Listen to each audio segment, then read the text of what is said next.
the I'm a Fan of podcast, music, comedy, and more. Taylor P., welcome to the show. Hi, thanks for having me. Thanks for coming. I finally got to watch you after so many people told me you were funny and that I needed to watch you. And it was all good references. Like, I trusted them, but I was like, I just need to see it. Please let me watch a show. And the schedule just wasn't lining up. And then you sent me some magical dates that worked with my schedule finally. And I got to see you at your improv show. Yes, that's an improv. For congratulations, Peyton Payne headlining. That was her first headlining thing, right? That was her first headlining thing. I had no idea her dad was going to be in the crowd.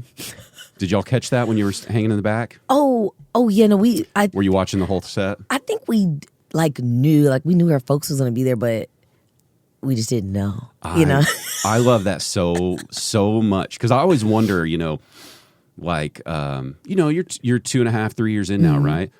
And I always get curious. Everybody's so different about how they want to share comedy with like coworkers, family, whether or not they're going to tell them. And then when you see the guy her dad sitting front and center, and she's talking about dating and sex and all this awkward stuff.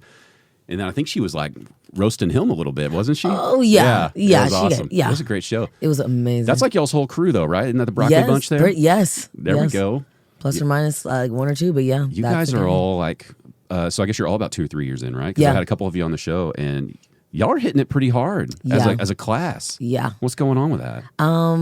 It's really crazy. We just kind of like converged on each other. Did y'all know each other before stand-up? No. Okay. I just I think it was just like a genuine like energy pool. Like we all just are just of the same mind or just like the same drive. And let's go through the names real quick. Peyton Payne, Kenny Lee, Taylor P. Yeah. Kane. Yeah. Yeah, so you were my final piece on this show of the Broccoli Bunch. Thank you for completing the set. Rounding it out. But very strong. And, I've gotten to see, Peyton, Kane, and Kenny, evolve a little now. Like, I've gotten to watch multiple sets. And I just, the amount of new material they're all trying and pushing and pushing and pushing. It's exactly what I always kind of preach about on here of like, please just try new stuff all the time. Yeah. What do you got to lose, Yeah. So anyway, how'd y'all link up as a little crew? So it definitely was us converging at the mic. Which mic? DCC. Me and Kane for sure. I remember like literally the first day I did stand up at DCC, I met Kane. Okay. And we just hit off from that first time. So whenever we saw each other again, like waiting in line at the mic, we always caught each other's spot in the line. And I mean, we would be riding in the line, throwing tags at each other. I'm pretty sure we were irritating to a degree because we were just sniggering the entire time, waiting for just giggling, chortling, everything of the sort. So me and Kane hit it off the bat. And then we realized that Peyton was running the mic at some point. I think on Wednesday she was running the sign up. Oh, okay. And so we were just seeing her every week. And me and Peyton synchronized on one moment. It was hilarious. There used to be chairs sitting out for the line when you had to do the pre-show line. And so I noticed it was like 3 or 4 dudes sitting in chairs. And so I get up and I look and I just do like this and like this. And I said, girl, none of them offered you a seat? And she said, girl, no. And we busted out laughing, just died laughing. And then from there, she was like, hey, you want to be on the show? I'm having the Black Screen show.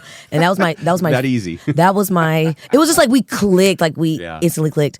And she put me on my first show ever. Wow. Yes. What was the first show ever? Black Sugar. Oh, yeah. That's her little recurring show, right? The first Black Sugar. Yeah, she's got that renewed several times now, hasn't she? Yes. Good for her. Yes. So me and Peyton hit off the bat, and then Kenny was on the first Black Sugar, so that's where I first had met him. Peyton and him had met a while before, but literally us just coming together in just a couple of months. Yeah. And then rocking out ever since. It's just an amazing feeling. That's so fun, because it's so rare to find a clique. Yeah. Especially the older you get, What are you, early 30s, late 20s? Early 30s. Yeah.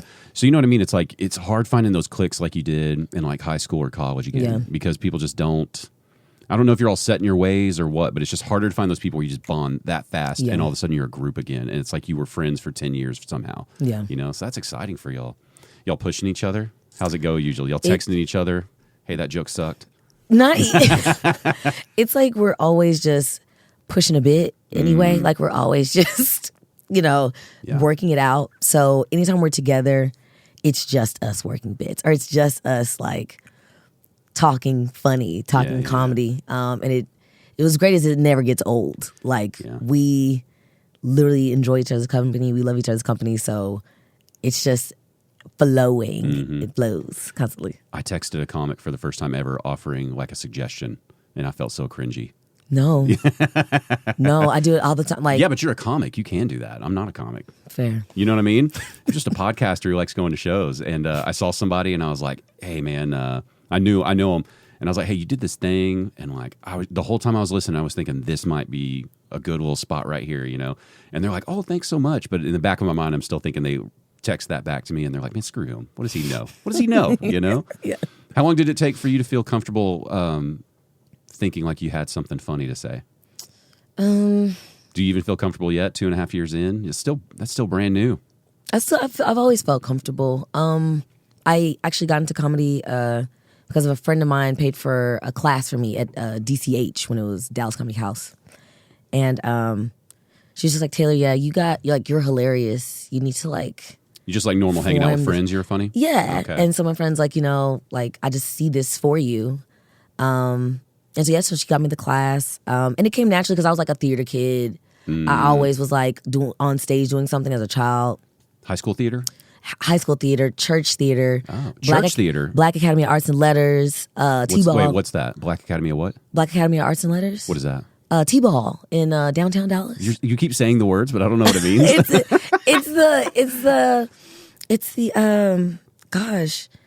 It's the Black Entertainment Music, or the Black Entertainment Theater downtown next to the library. You've never heard of T-Ball? Like the big downtown library? Yeah. Oh, no, I've never known that's down there. No. Well, drop some knowledge. What is it? Oh, absolutely. It's typically like Dallas Black Dance will host like performances there. They do a lot of like Black contemporary plays. So it's like a big theater. Yeah, absolutely. Okay. Oh yeah, absolutely. Look up Curtis King and look up the Black Academy of Arts and Letters. Okay. T-Ball. What kind of stuff were you doing there? Acting, dancing. All of it. Yes, I did the summer camp there for years. So like theater kid at heart, thespian at heart. Mm-hmm. Honestly, returning to form now that I'm grown, it's like very self-fulfilling. But I've always loved being on stage. Yeah. So learning how to tell a joke, like being funny was one thing, but learning how to tell a joke, like crafting a joke, I probably didn't feel comfortable in that until like a full year in. Yeah. And it's just like, okay. Even that probably feels pretty quick. Maybe. You probably just have a little advanced course because of all that theater background. Like you're not having to get used to the stage, being in front of people. You kind of know what your voice is, like who you are. And that's like the comment that I would usually get because like I like being on stage. Yeah, I could tell at that improv show, like you came out, it was not a 2-year entrance. You know what I mean? Thank you just have a good confidence on stage. It's nice. Yeah. Thank you. Yeah.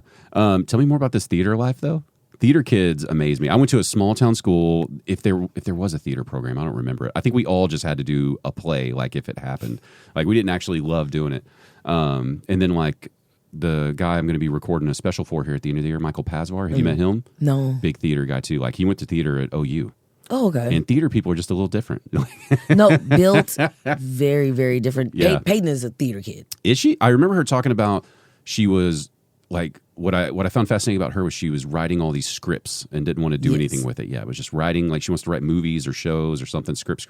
She went to school for that. Like she's the real theater nerd. Yeah. Okay. I never took it that far, but like extracurricular theater, like definitely started like in middle school. Was in the church drama ministry, but like what denomination has the drama ministry?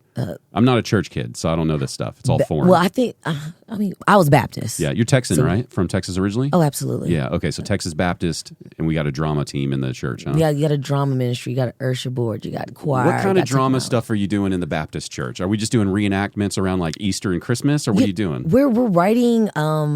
We're finding monologues, like Christian based like monologues, and my drama teacher like is finding these monologues, and then at one When you point say we find start, them like out of the Bible? no, like online, Oh, like okay. because 'Cause other the Bible doesn't really monologue a lot, does it? No, okay. no, they don't. I'm not well versed, so you're gonna have to. they're not soliloquy. You're gonna have to drag me through this, is what I'm saying. It's just a lot of genealogy. No, no, she was part of like a community of like Christian drama teachers, and so they like had a pool of these like Christian-based scripts or like kid-friendly like scripts. But I got to a point where we were like taking them and either tweaking them or like writing our own based on scenarios that we were experiencing in like everyday life. So like peer pressure. So it always needed to be lesson based. I'm assuming. Yeah, having something to say. The closest thing we had to that was like the DARE program in high school. You know what Okay. I'm talking about? Yes, To keep everybody off drugs, and it yes. did not. It made everybody want to do drugs. Yeah. Wow. So that's kind of. Was it fun? Absolutely. Yeah? I loved it. We had to do costume design. We had at one point a budget to do like little mini sets. So it got serious at one point. Wow. How big of a crowd? How big of a church we talking here? Youth church. Well, at that point, no, it was mini mega church at that point. It's Oh, so it's big. a pretty big church. Mini mega for Texas. Mega Mini church mega. is huge. So mini mega is still a big church. I mean, maybe Because like Texas churches are serious. 5,000 people, 3,000 to 5,000 people. Stop trying to play But that's not a lot. Like that's not a Taylor. lot. Taylor, we don't know each other well, but 5,000 people is a lot I of mean, people. okay, maybe like 5,000 people is a lot of people. What do you consider mega church numbers? I just know 5,001? I just know bigger churches. I just know. Well, no wonder y'all had a whole drama thing. 5,000 people. I really want to say I'm over exaggerating the number. Okay, let's but say it's it's at least 1,000 though. let's say 2,000. Yeah, for sure. That's a lot of people. That is a lot of people. That's a lot of people. That's a lot of people. Wow. So you guys were big church family then. No, you know what? Yeah. Yeah. My mom's side of the family for sure. So when you're doing the performances there, first of all, how old are you when you're doing this? Definitely like teenagers, like 13, 14, 12, Okay. 13, 14. So how big of a crowd is usually watching that show out of the Well, this- conservative 2,000 we're going with? Well, this is like in the youth church. Okay. So we have the main church, Yeah. right? But then we have the youth church. And then maybe like, So only 900 there? we'll just like 100 to 150 kids can maybe Okay, fit in like okay. the youth portion. Yeah. You know? But that's still a packed little show. Like, That's yeah. you would kill for that crowd at your comedy shows right now. Absolutely. Absolutely. Man, that's pretty. Well, no wonder you're comfortable on stage, starting with that as a teenager. Yes. Especially teenagers, like that's when you're going through puberty. You're the most insecure. You don't want to get in front of people. Sweating bullets. Yeah, were you like that then? Or were you pretty confident getting up there? I would be nervous, but the nervousness was excitement. Like stumbling or like having to slow myself down because I'm anxious to get on the stage Yeah. and like perform. Did you know the kids in the youth group, or was it too big to know them all? Oh no, it was like it is. It was pretty tight. I did the stuff that I wanted to do and I left. I didn't. What I like- mean is, when you're getting on stage, do you feel like you know the people that are watching you? No. Okay. It's just audience. So there's some nerves there. Yeah. Yeah. Yeah. Wow. What's some of the performances that stood out? Oh, I remember one time I was a lamb, and we were interviewing. Like, was it the parts of God? What was your lamb costume like? I had a mask. Okay. And I had like a lamb like onesie. Yeah. But we're But- standing up on feet. We're not like No, hunched I'm over. crawling. Absolutely not. I'm You are crawling? Come on. I was in full They're making character. this kid crawl around on stage. Okay, and what were you doing? Sorry, So I derailed you there. We had a performance where you're a lamb. I'm a lamb. And I had a costume malfunction. I literally had to I remember the mask wouldn't stay on. And it was my cue to go. And so I was like, all you could hear was and I threw the mask off. And then I just crawl out as the lamb. And then I sit. And I remember having to be actually I was biting myself because I'm an animal. But yeah, I just remember that performance so vividly because I just had to make it Because work. the mask. Was it one of those where it's just the string coming around the back and it popped off last minute? Exactly. Yeah. You know. Dang. So no lines in that one. You just had to be. Well, the I had lamb. to bleep. Bleat. You know, but Bleat. yeah. Yeah. Yeah, but besides that, and at the biting. But besides that, yeah, Did you get any monologues? yeah, absolutely. I was the girl who chose to smoke and isolate Whoa. herself in the So smoking isolated you. the peer. Yeah. It was like a peer pressure, type thing, a peer pressure themed one. What did they give you for the fake cigarette? Do you remember? Did they give you like a prop cigarette, or Oh, was of it like course, just? it was prop cigarette. Yeah. Rolled up paper. Yeah. Rolled paper. Rolled paper. It is. Did you? I don't need you guys. Did you practice smoking before the performance to make it look real? Yeah. And did anybody at the church? They're like, she's doing that a little too well. Too well. Practicing blowing nose. Yeah. Man, so when you still going to church now? No. No. When did you stop going? I stopped going to church around 16 years old. Yeah. Simply because I just was asking questions and leaving with more questions. Yeah. Or I was just like, this isn't really making sense to me. I always believed in God, but I was just like, this is kind of. Yeah, I mean, well, in Texas churches, they're on another level. Yeah. It's a little different around here. And especially like the mega church stuff. Not saying yours was, but you can see how people get a little turned off by it. Yeah. We were in such a small town, the youth thing that we were going to, like when I was early high school, maybe, like before I could drive, getting dropped off by parents. You're talking about maybe like 30 people in there, real small youth thing.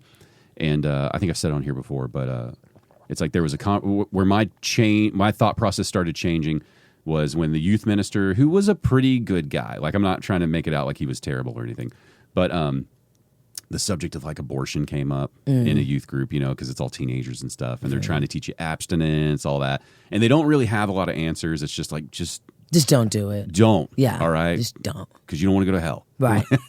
And he got on to abortion and was talking a lot about how, like, even if you're raped, like, you really should keep it.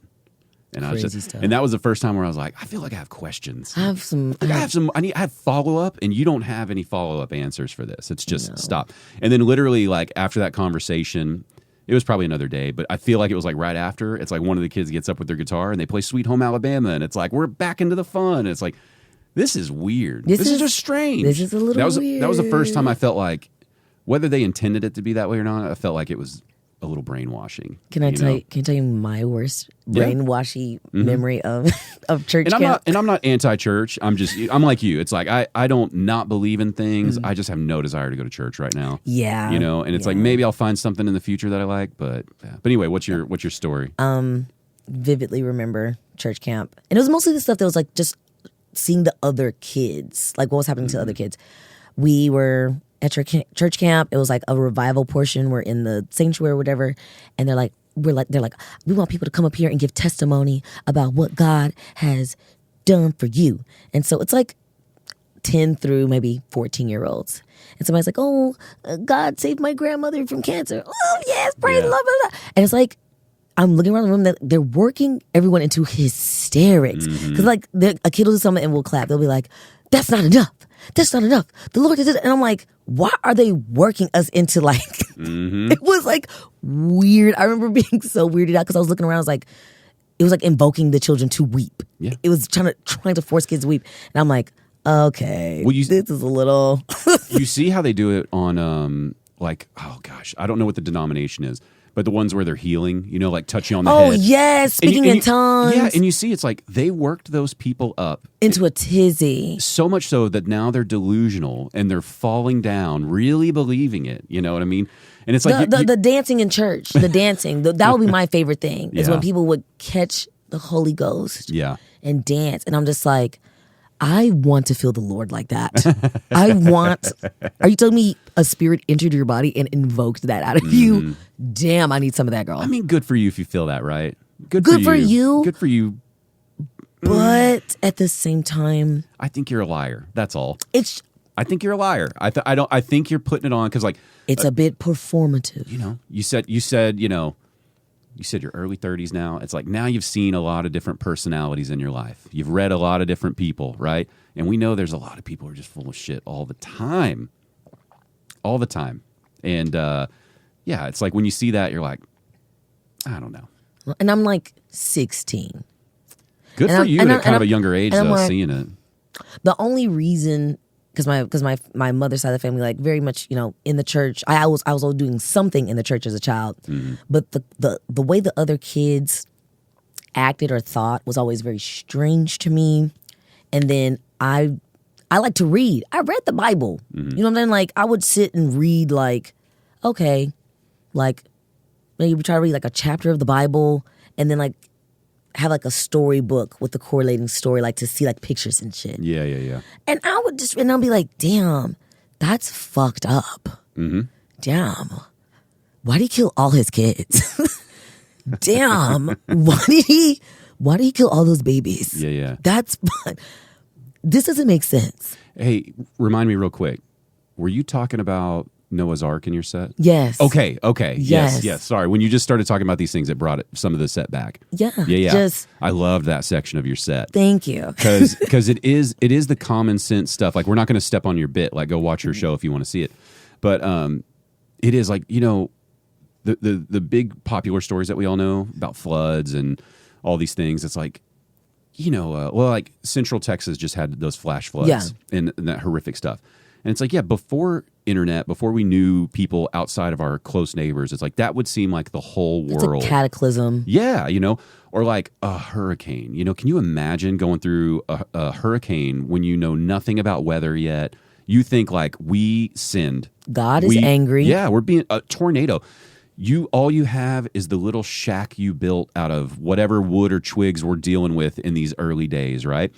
And out of the whole place, your shack got hit by a tornado and somebody in your tribe died. And you're thinking, it must have been something I did. This is otherworldly. I had to write this down. Yeah. And could you imagine experiencing like that wind when you know nothing about, you know, severe weather, right? Even now. Yeah, even now, people who don't live in Texas where we get storms and then they move here, they're like, what the hell was that? And we're like, that was not too bad. That was decent. Yeah, that was all right. We're okay. The roofs are still on our houses. We're getting in the car. You coming?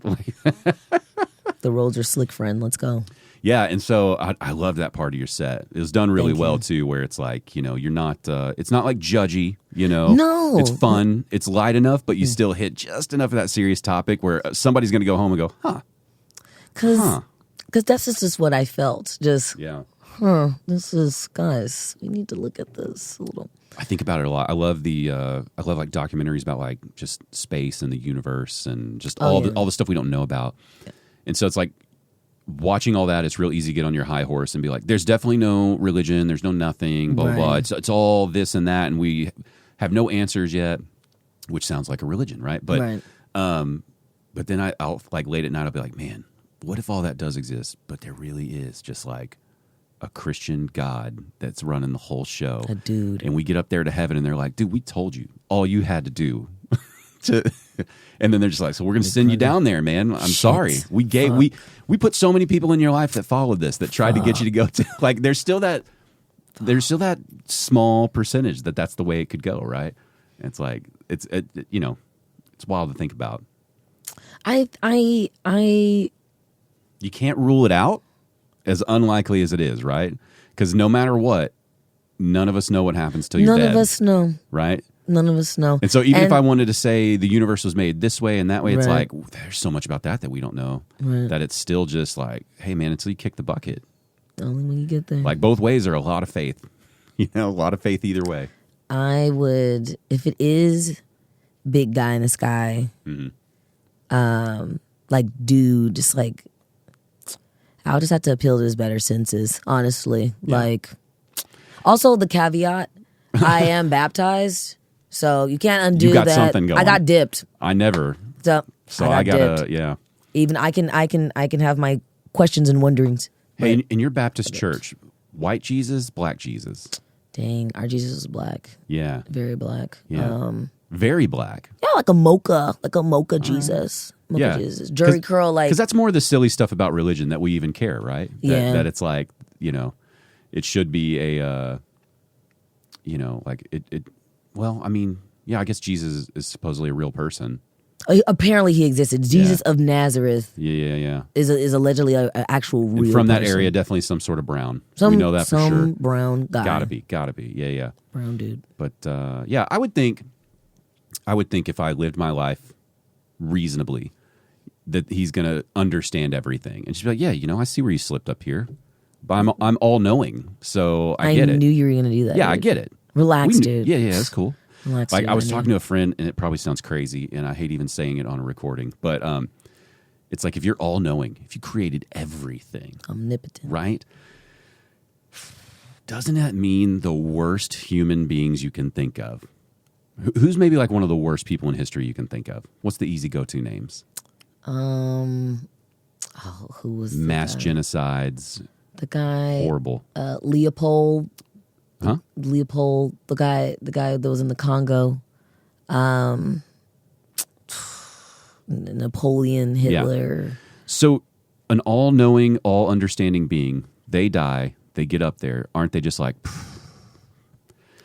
Hey, you repented, dude. hey, you had a rough go. Come on in. Let's talk about it. We get it. But you see where you went. You went left here. You should have went right or whatever it was, right? And it's like, that's crazy to think that they would let you slide. But if you knew everything, you would almost understand everything, right? You would hope. Right? Wouldn't you just be all about love and understanding and just wouldn't matter? Unfortunately, and I feel like I've made this turn to understanding, you can't. What was this thing that my dad would say? It's like if you got to heaven and everyone had a mansion and a limousine and the streets were medical, he's like, how would you know that you were living a good life? Yeah. I was like, huh? He's like, there's nothing to compare it to. Yeah. That would just be normal for you. He's like, in order for there to be heaven, there has to be hell. Who's more religious, do you think, your mom or your dad? Because there's always like, the whole family can be religious, but somebody's always a little more deep into it. Which one, your dad or your mom? Or pretty equal? No, not even. Oh, okay. But I'm trying to describe it.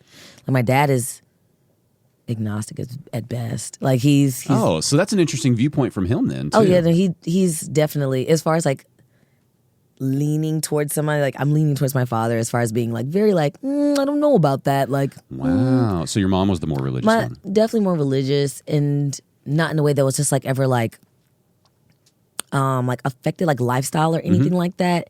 It was just more so like having a relationship with God. So she's like, you need to be able to know that no matter what in this life, you walk with God. So that's a good way to go about it. yeah, it's like a strength base where like know that she's not pressing you with it really hard. No, it's just like God is in you. Always rely on the God. Talking to you about a support system rather than like fear based. Oh yeah, absolutely. What a clever lady. That's smart. Yeah. Yeah, we're kind of going through that now because my wife, her family, they're more religious than me. And my wife was asking, so we have a 5-year-old son. We got a little girl on the way that's coming any day now. And my son's already asking questions because my wife's talking to him. He's like, hey, what happened to Jeebus? And I'm like, you mean Jesus? And he's like, yeah. I was like, oh man, it's a long story. I was What like, happened to Jeebus? What'd your mom say? And he was like, she said it was a long story. And I was like, yeah, it's a sad story too. So why don't we pick another day? Like we're going to the park right now. you know? Like I don't want to get into this. But she was asking me questions like, what are you going to say about religion? Are you going to go to church? And I was like, I'm probably not going to go. And I was like, I'm going to tell him what I think, which is, hey man, it's complicated. It's like as a 5-year-old, we're not going to get into that, right? But as he gets to be middle school, teenager, it's pretty much going to be like, hey man, your mom kind of thinks this, I kind of think that. You got to figure this out because nobody really knows. Yeah, and I don't think my wife likes that answer. Like she understands, but that is how I feel. It's like, man, I think you just got to cut your own path, right? Yeah. But you were raised in a family like that, so did you enjoy that balance, or was it confusing, or how was that for you? It was never confusing. It always felt, I feel like I grew up in a really healthy home. So I was definitely given choices to like, or even just the ability to be like free thinking. So when it came to like, when it was time for, I remember when it came time for me to get baptized, my mom was like, do you know why you're doing this? Like why it's being done? Oh my God. No. Oh. Do we need to take a break? We need to fix this? Did it break or did it just come off? No, the back just came off. Oh, okay. But I remember she was like, why do you want to get baptized, or why do you feel ready to get baptized? And I was like, I don't know. I feel like my, like it's just time to do it. And so she's like, no. You need to know that why you're doing it. She's like, why are you doing it? So I was like, I don't know. Like at the end of the day, I'm like, did you have friends 11. doing it? Exactly. Like my friends were getting baptized too. She was like, you're cementing your relationship with the Lord. This is you saying to yourself and everyone else that you will always walk with the Lord. so are you ready to like walk with the Lord? Man, I'll tell you what. And I was like, no. And I pushed off getting baptized for like another 2 years. Listen, I know this is weird, but I think I'm getting a little crush on your mom here. She's great. I'm just liking that vibe of like, she's perfect. She's not telling you no, but she's like, are you thinking about this? And it's like, I love that kind of just, it's like, I'm not saying no, I'm not saying yes, I'm just telling you. Are you ready for this? Wow, she sounds like a nice, level-headed woman. She's a pretty cool lady. Yeah, sounds it. She's a wow. pretty cool lady. Was she like that most of your life? My whole entire life. How'd she get so calm and smooth like that? She's not calm and smooth, actually. She's erratic. Really? She's type A. She's type A, tightly wound. But when it comes to like parenting, my mother has always been like, she says it's because of how I am as a child, but she says I've always been able to like gentle parent you because... What? Yes, she's like, I was always a thoughtful child. Don't take this the wrong way, but you do not seem like someone who could have been gentle parented. You seemed like you would have been a handful. Never in my life have I been spanked. Okay. Never in my life have I been like truly like reprimanded. My parents would hit me with I'm just so disappointed. Oof. I would be crushed in my room for days. Yeah. We didn't have to touch me. We haven't done any spanking. We've done pops when it's dangerous, like reaching for the hot stove. Yeah. And it's like a fear-based, like, no, stop. And it's like, but I've got them locked in right now with the tone of my voice, the look, that kind of stuff. Oh, yeah. But I don't know how long that's going to last, I don't know if we're about to push these borders. But, wow. So what, you said she's a little type A wound up. What, she just take a breath and talk to you? Or what, she's like... She just... would always Taylor. She's always had time to like make space for me because I was always asking questions. Yeah. So she a working woman? She have a job? Oh yeah. What's she do? Nurse. So okay. She's always been caretaker, provider, like This is a woman of the community, by the way. Absolutely. Look at this. Absolutely. What's her name? Eleanor. There you go. Eleanor. Yes. Good woman. Wow. That's impressive. Great gal. Man, so she's coming home exhausted from these nursing shifts, but can still parent little me, and I mean like so gently. I'll tell about this one instance. I was parented so gently. Mm-hmm. I came home from summer camp, and I was like, my friends think it's so funny that I can do the Cartman voice from South Park, and my mom was like, "What were you saying in the Cartman voice?" Because like I definitely wasn't supposed to be watching South Park, so I was like, "Suck my balls." And she said, "What did you say?" I said, "Suck my balls." She said, what are balls, Taylor?" I said, She said, "No, come. Let's get on the computer. Shall we?" No. Absolutely. Okay, so since we're talking about it, let's know about it. So this... testicles. That's what we're referencing. Okay? This is no. Open your eyes. Open your eyes because you're saying it, right? Penis. Okay? Penis. Okay, testicles. Okay, so this is what your testicle right here. This is what you said. Okay. Are you going to do that again? Oh, okay. Thank God she didn't look up suck balls. Thank God it didn't go that far. But man, what a lesson. How did you feel after that? I got to know as a parent. Just dumb? Just dumb. Just like... Okay, you're right. You're right. Yeah. Do you know, I think it's the comic Kelsey Cook. You familiar with her? I'll have to send you some of her stuff. Real funny. And she's not local. She's out there doing her thing. But she was talking about her. She's more of like a Midwest woman, and like her mom, similar qualities, but just like different accent, And I think she had a bit where like her mom finds like condoms in her purse or something when she's like a teenager, and she doesn't get all mad. Instead, she's like kind of making fun of her. She's like, "Oh, condoms? Like, so you're having a bunch of sex now, huh?" "Oh, yeah. Well, hold on. Let's make sure you have enough for all this sex you're having."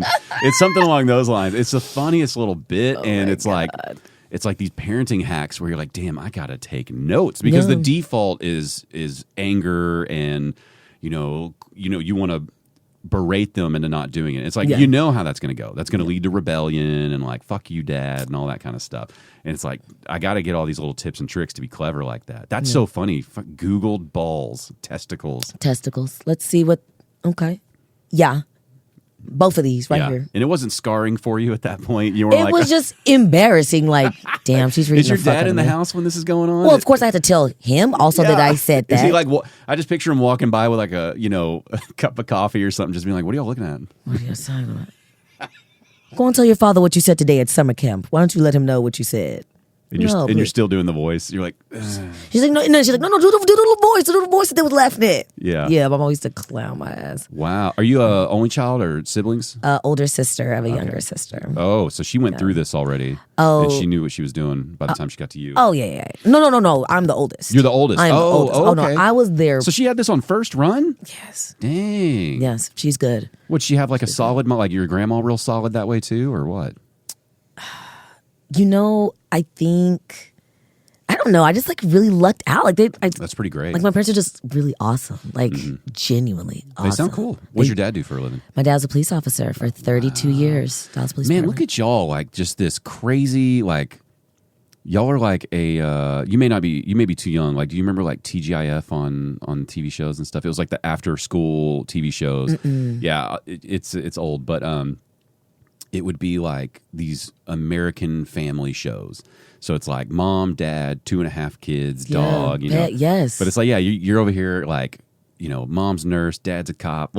American. America. Like Americana. Truly. Tell me he drove a pickup truck. No, but we had a Yukon XL. Yukon with the XL. big ass fucking Yukon. Riding in style. Oh, yeah. All right. Police department was doing okay, huh? Yeah, they was doing good. Was he Dallas PD? Dallas PD. Wow. Yeah. Is he still? No, happily retired. Wow. So he did his time, huh? Oh, he did his time. Man, did he like being a cop in Dallas? He did not. Yeah. Well, you know what? It has highs and its lows. He did internal affairs for most of the time. So, yeah. So he stayed busy. Oh, he was busy, and he wasn't everybody's favorite. Yeah. That was too bad. Wow. You talked to him about that ever? Yeah, for sure. What a fascinating guy. Yeah. He's a really interesting dude. We have two friends that are detectives in different areas. And, it's like the deeper you learn about it, it's such a weird time, right? Because it's like, on one hand, it's like there's all this bad stuff you see about the worst cops. But then you see these stories where it's like, God, I can't believe they risk that every day. And it's just these wild extremes that these guys are living in. Yeah. And then, to be the guy who has to, try to find the bad cops and all the corruption. And Dallas is a city that's had plenty, Yeah. And it's one of the reasons I actually really like our Dallas cops is, I don't ever get pulled over for speeding because they're working on bigger problems. They're understaffed. Like it's not good reasons to appreciate them, but it's like they're busy. I have never feared once speeding down these highways. No. You know what I mean? No, they have bigger fish to fry. Yeah. It's like if you're not shooting anyone while you're speeding, I think you're okay. I think you might be fine. And even then, if you're just shooting in the air, you're probably good. Yeah, just chill out, guys. What neighborhood you doing this in? Don't do it in Highland Park. You'll be all right. Just, know your sides of town. So you never wanted to go into either of their career paths? Because they sounded like good role models. No. You never felt like, I want to go this route? Well, I growing up, I always wanted to be a veterinarian. Like, always loved working with animals, being around animals, nature. But that didn't, work out the way I wanted it to. But I never, not service in that way, towards people. But of course, I found myself in education. So is that what you do now? Yes, I'm a humble teacher. A what? Humble. What does that mean?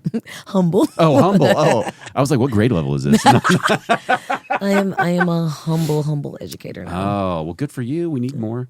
Man, I could get on a soapbox about education. Yeah. Just the money. Money. Right? Like what level are you teaching? I teach middle school. Middle school? Yeah, I'm a behavioral specialist. You got the wild ones. Not even just the behavioral. I just mean they're all going through puberty and it's going crazy. They're my favorite group. Yeah? What do you like about teaching that age group? They're still babies. They're still children in the sense that they still do stuff like they're like, hey miss. You're like, what? And they're like, okay, bye. Like, okay, like, hey, miss, what? Hi. I just want to say hi. Okay. Yeah. My mom's getting divorced. Okay, bye. Like, they still do, weird, awkward. That last little bit of innocence is still in there. It's very much still there, but they're still trying to transition into being grown. Mm-hmm. But you just, have to help them navigate because they're literally, you can look at them, they're not thinking. Like standing in a middle school lunchroom, you could just pan the room and look, and it's like there are actually no thoughts. They're living from moment to moment to moment. Like, Really? Yes. Wow. If you asked him like, hey, why'd you do that? Well, my son's 5. I don't have a middle schooler in my life yet. You know, so I don't have these things yet. He's going to start doing the most brainless, like thoughtless things you could imagine, and you're gonna be like, why did you do that? Well, he is my son. That makes sense. Definitely makes sense. I fear every day that he's going to have some of my tendencies, and I know he will. But yeah, I was a bad kid. Really? Yeah. Just, you know, nothing like horrific, but I don't know. Some of it was pretty bad, actually. You know, it's like I had to go to alternative schools. Oh, really? Things like that. Yeah, Oh, for damn. behavior issues, those types of things. Shoot. Always with the kids who were, you know, like the really bad kids. Those were the people I wanted to hang out with. So even though I wasn't as bad as them, I'm always hanging out with that Because I'm group. trying to get better. Yeah, well, yeah. So I'm the one who's not going to ever be as cool as them. Like in their group, it's like I'm the weak link. But I'm Okay. there, and we're still causing problems. We're still running the same risk. You know what I Right. mean? Okay. And then, you know, family was divorced. Mom and dad were divorced in late middle school.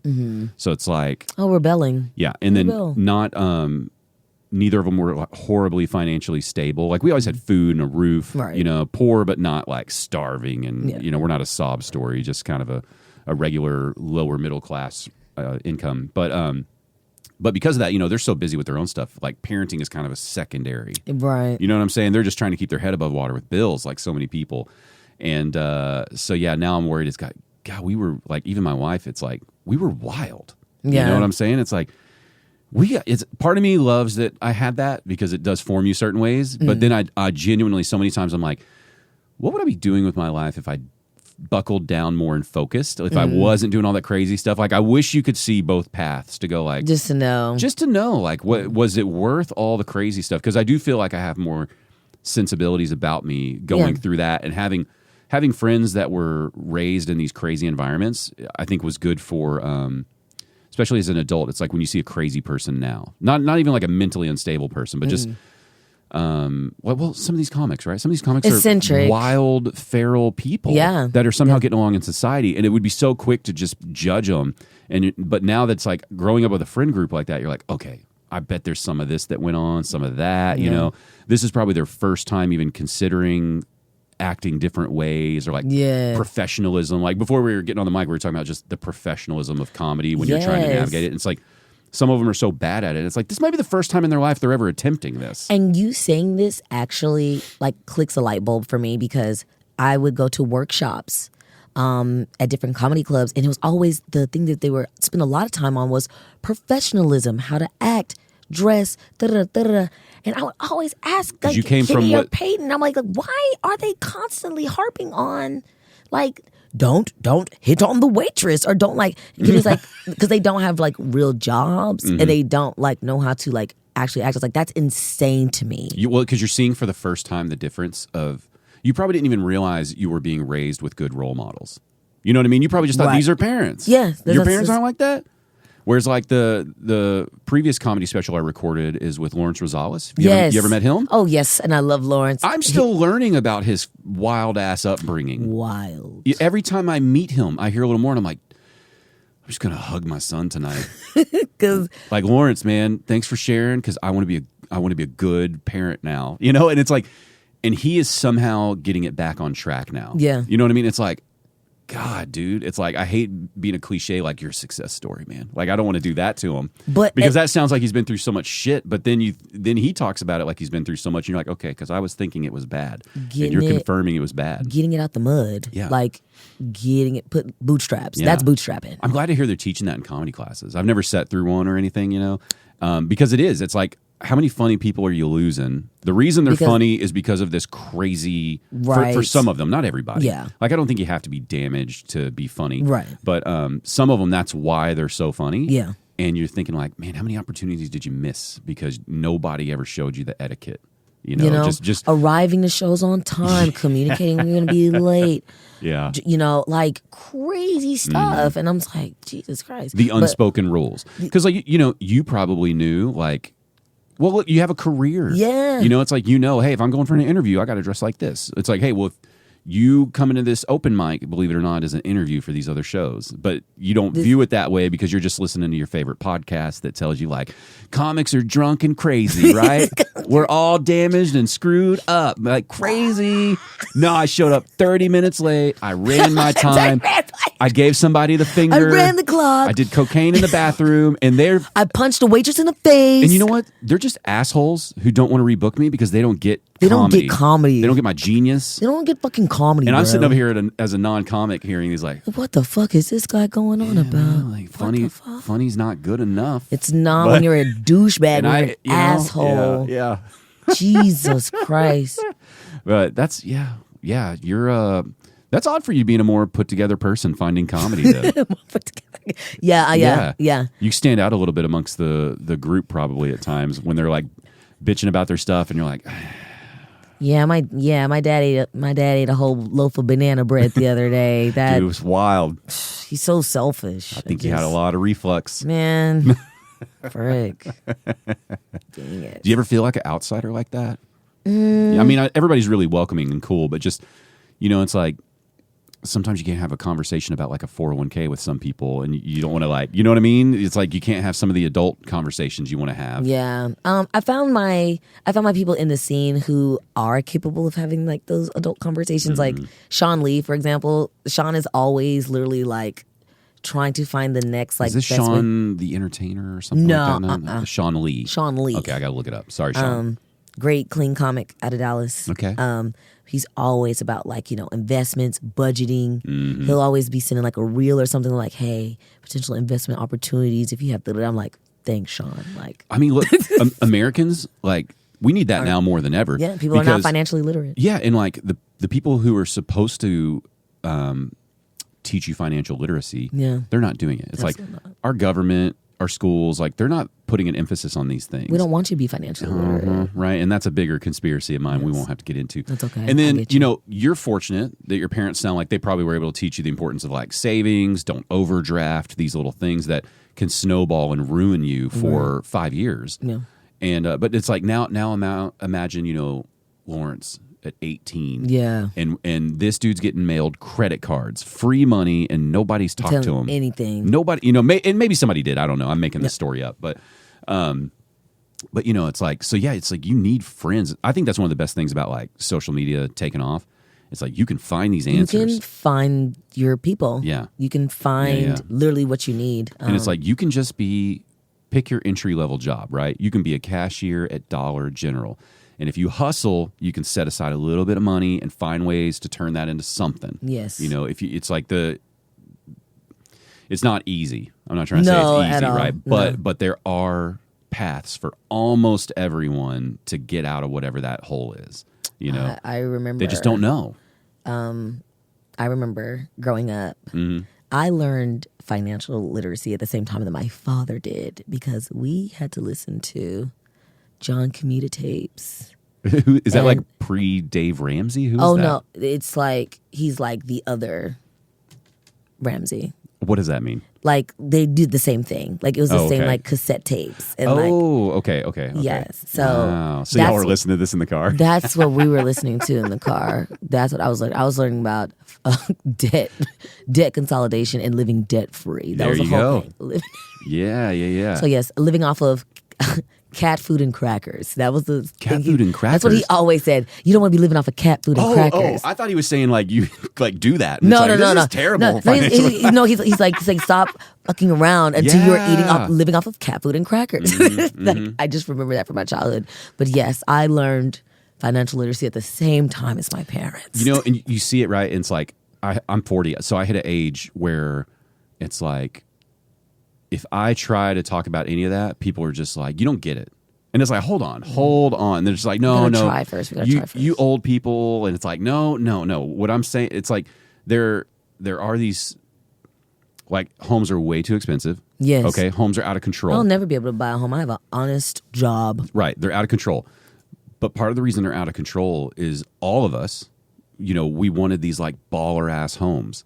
So they started building like 3,000-4,000 square foot homes that none of us need. Yeah. You know what I mean? It's like nobody builds the starter homes anymore. because we stopped buying them. The 2-bedroom, Yeah, one bathers. Yeah, so like I told you we live here in East Dallas, and our home is a 2-bedroom, 2-bathroom, and we just, for the baby that's on the way, we just converted the dining room into a nursery, right? And it's like we're just making do with that, and we're not living like uncomfortable or anything. Like we love our home, but it's like when you price the other homes in the neighborhood, it's like we'll never be able to buy these. And why are they all 5 bedrooms, 4 bathrooms? What is this? None of us are.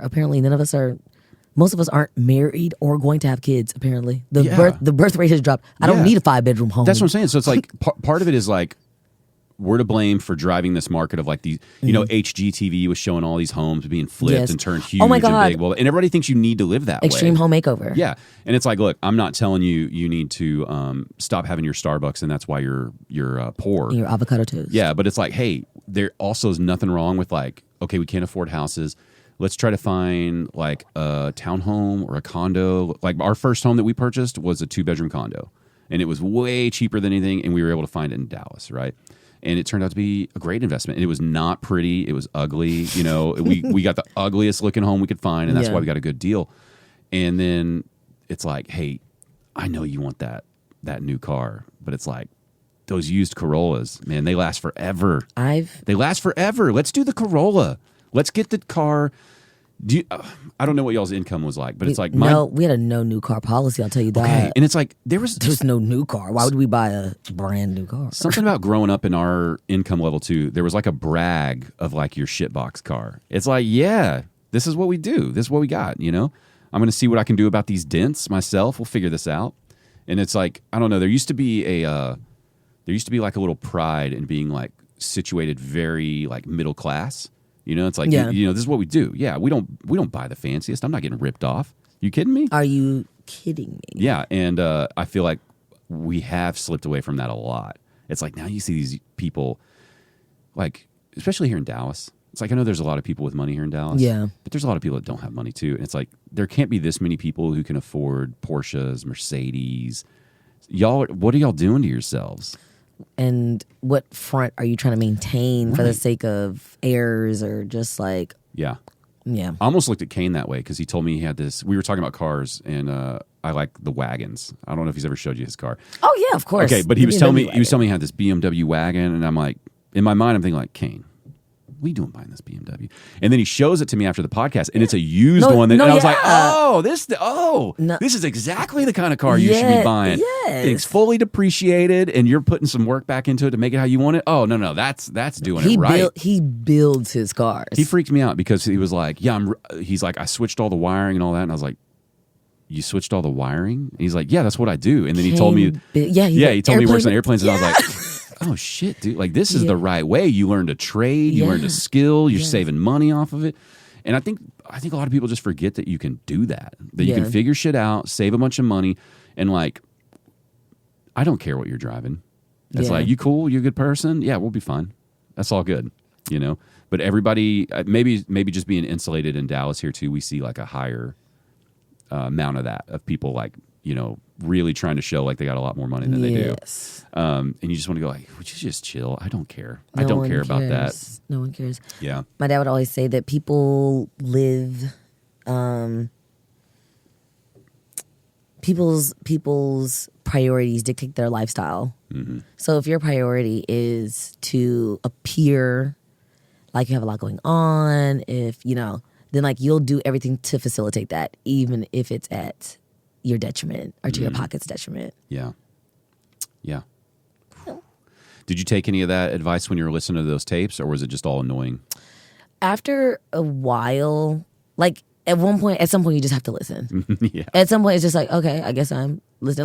Like my MP3 player died. Fuck. My Game Boy is dead. Yeah. Fuck. I guess I will listen to Mr. Ramsey today. And it's like confusing things, but that my dad literally didn't let slip. I was like, what's a principal payment? Like, I don't know what that is. He's like, that you buy the house.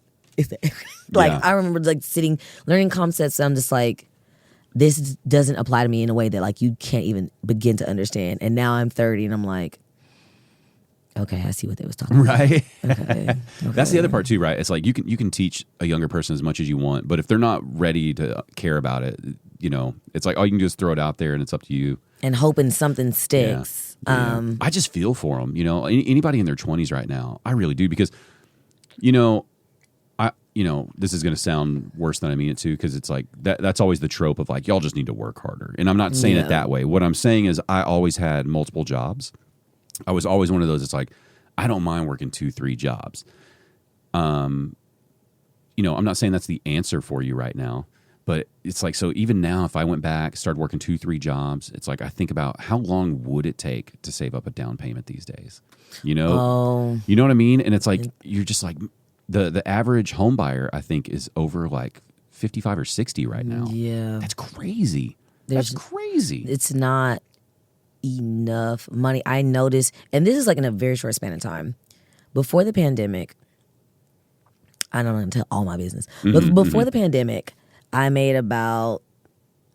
You don't have to say dollar amount. I'm about to say. No, I'm not going to say dollar amount, but I'm going to say I made about $15,000 less than what I'm making now. And I was living large. The rent was like, I think my rent was like $1,100, nothing crazy. Like very comfortable. I could go on vacation. I could buy myself stuff I wanted. Yeah. I still had a savings, like living pretty smooth. Post-pandemic, I came out. I got that first paycheck because I stopped teaching for a little bit and I came back. I was like, oh, this ain't gonna hit it. This ain't gonna hit it. I said, because the amount was the same, but everything else had went up. Right. So instead of a $1,100 rent, it's a $1,600 rent. I said, oh. The car payments not $100, $200. They $400, $600. Those interest rates went up. Oh, whoa. And the number on the paper hadn't went up. And that's not including all the other stuff, right? It's like, it sounds like you're just bitching, but groceries did go up. Groceries was $100. Yeah. Gas was $30. Insurance went up. All of it went up. Everything went up. Everything. To the point where it's like, I'm not, I've had to budget before. Like I ain't never been scared of no budget sheet, but like you're calling your dad. Do you still have those tapes? Hey, I mean, it is wild because they used these companies.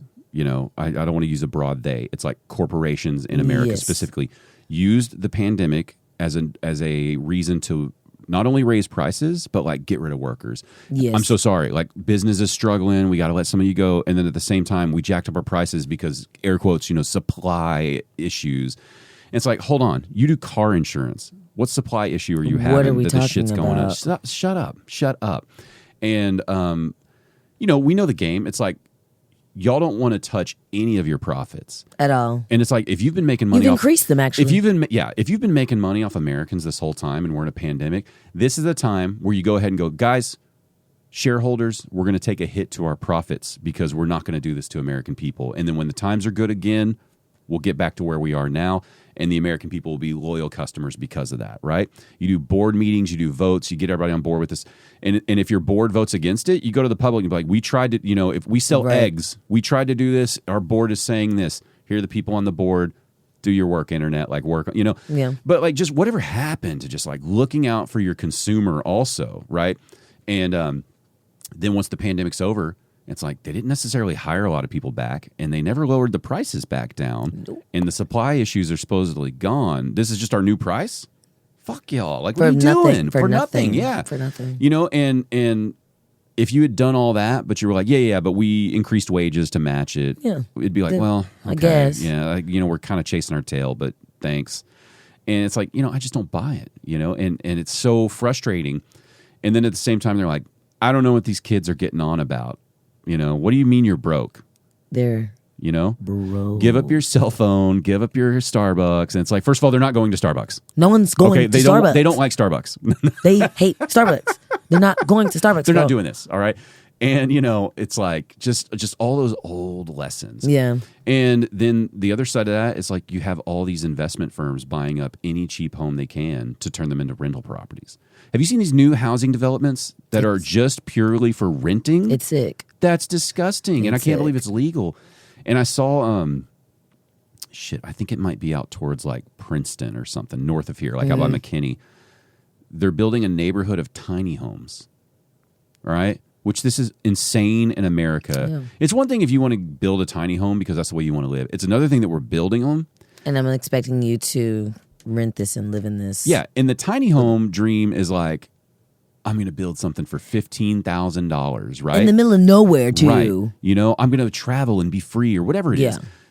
They're talking about selling these for like $150,000. Kiss my ass. Right. You can buy it from Home Depot yourself for Thank you. $20,000. And it's like, I understand why some people are going to buy that because they got no choice and they want to buy something and they don't want to rent anymore. And this is all they're going to be able to afford. But you kind of just want to like hate on anyone who buys that because it's like, don't let them win. Don't support Don't that let them shit. win. I know you need it, but not that one. Like, we'll find you something else. Let those little bullshit homes sit and let that rot. company suffer and let somebody learn a lesson. But unfortunately, for someone, it's still going to be a smart move. They're going to be like, no, I can get equity and it's a thing. Yeah. And like, there's no other home and blah, blah, blah. It's like, I know you're right. It just sucks that you even got to do this in this country where we have all the resources. We got all the stuff. And we're getting fucked. Yeah. Fucked. I'm just waiting. I'm waiting. I don't know who's going to do it, but it's like we need one insane billionaire or something who's ready to come in and like flip the system for everybody. Who's like, I made all my money. Now we're going to tear it up and make it better. You know, I don't know. Somebody like, If you're there, please. I was like here locally. It's like, I was hoping a guy like Mark Cuban might do it. You know, he's doing the stuff with the medications. Have you heard about that? Yeah. It's like, I feel like you can always find something you don't like about everybody, right? But I feel like overall, he's doing a lot of good things. Like when COVID hit, he kept paying his workers. Yes. It's like, okay, all right, that's a solid move, you know? It's Respectable. Like, it's like, Mark, you got billions. Like, buy an insurance company or something. Please. And like, make them like cut premiums and pay for everyone's coverage. Like, you know, Please. like do it and then get some security so they don't murder you, you know, for trying to change the game. But I'm waiting for somebody, right? I don't know if the average person can do it anymore because there's so much money. Yeah. But I don't know. It's a money game. I hate to say it, but I think a lot of it falls on like folks like you, like comics and people like that's kind of the new person shouting in the town square. Yeah. You know, it's like you don't have to do that, but I think it's going to be somebody like that who slowly starts finding ways where you're not just bitching about it, you're actually kind of motivating people a little bit. But I don't even know where you begin, you know? You got these middle schoolers. How are you going to change them? You can change the world right now, Taylor. I treat them like how my mother treated me, which is just think about it. Just stop and think about it. Like really like think about it. Do you see like your like are you pulling your mom's moves in class now? For sure. Do you like pause and you're going, oh my God? For sure. Ellen, that was Ellen. That wasn't me. That's mother. Yeah. I'm channeling mother through me. You ever tell her that? Yeah, all the time. Yeah. I tell her thank you all the time too. Yeah. I'll call her. I'll deal with a parent or a kid when they know. I'll call her and be like, thank you so much for being a wonderful person raising me and being like a kind and decent and thoughtful person. Does that motivate you to want to get married, have a family? No, actually, because my parents never pushed either one. I mean, just receiving good parenting and love. Like, does it make you like want to go like, God, I can't wait to pass that on and do the same thing, or is it not on the radar yet? Yeah. Because it's just like, no. Not saying that's like anyone's sole purpose or anything, but it's like those are the people you want having more kids who had the good upbringing, who can like stack the deck with some more positive people and you know, I mean, you can overcome anything, but it's like it's helpful, you know. You ever seen the movie Idiocracy? No, but I've seen in reference. You got to watch this because the whole thing is that the dumb people outbreed the smart people. That's the whole movie. That's terrifying. It's a comedy. It's Is funny. it? It's a stupid comedy. That sounds terrifying, to be honest with you. It doesn't sound too far away either, does it? Sounds like a horror film to me, to be honest. The idea is that the main guy, he's in the military, and on all his military tests, he's like the most average person you could ever be. He's nothing special. And the government wants to free soldiers to wake them back up when we need to go to war for something, right? And they're going to do this to like the best and brightest, whatever. But for the experiment, they just want this average guy because we can compare him because he's so average. The experiment goes wrong. Things go off the rails. He's frozen for like 600 years or something. Oh.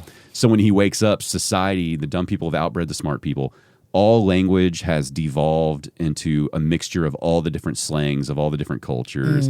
Everybody's just a mix of whatever, you know, you want to call like white trash, ghetto, whatever. It's all just a mix of that.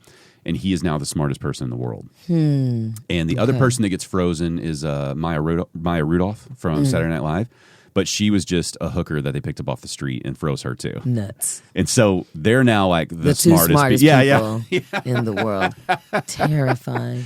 Terry Crews is dressed up like a wrestler, and he's the president. So he just comes out with his big muscles, and he's just shooting guns. Okay. And he's the toughest guy, so he's the president. Nice, yeah. Yeah. And it's a great movie. Like as a comic, you're going to need to watch this. I would say because at the end of the day, did they seem unhappy? They had problems.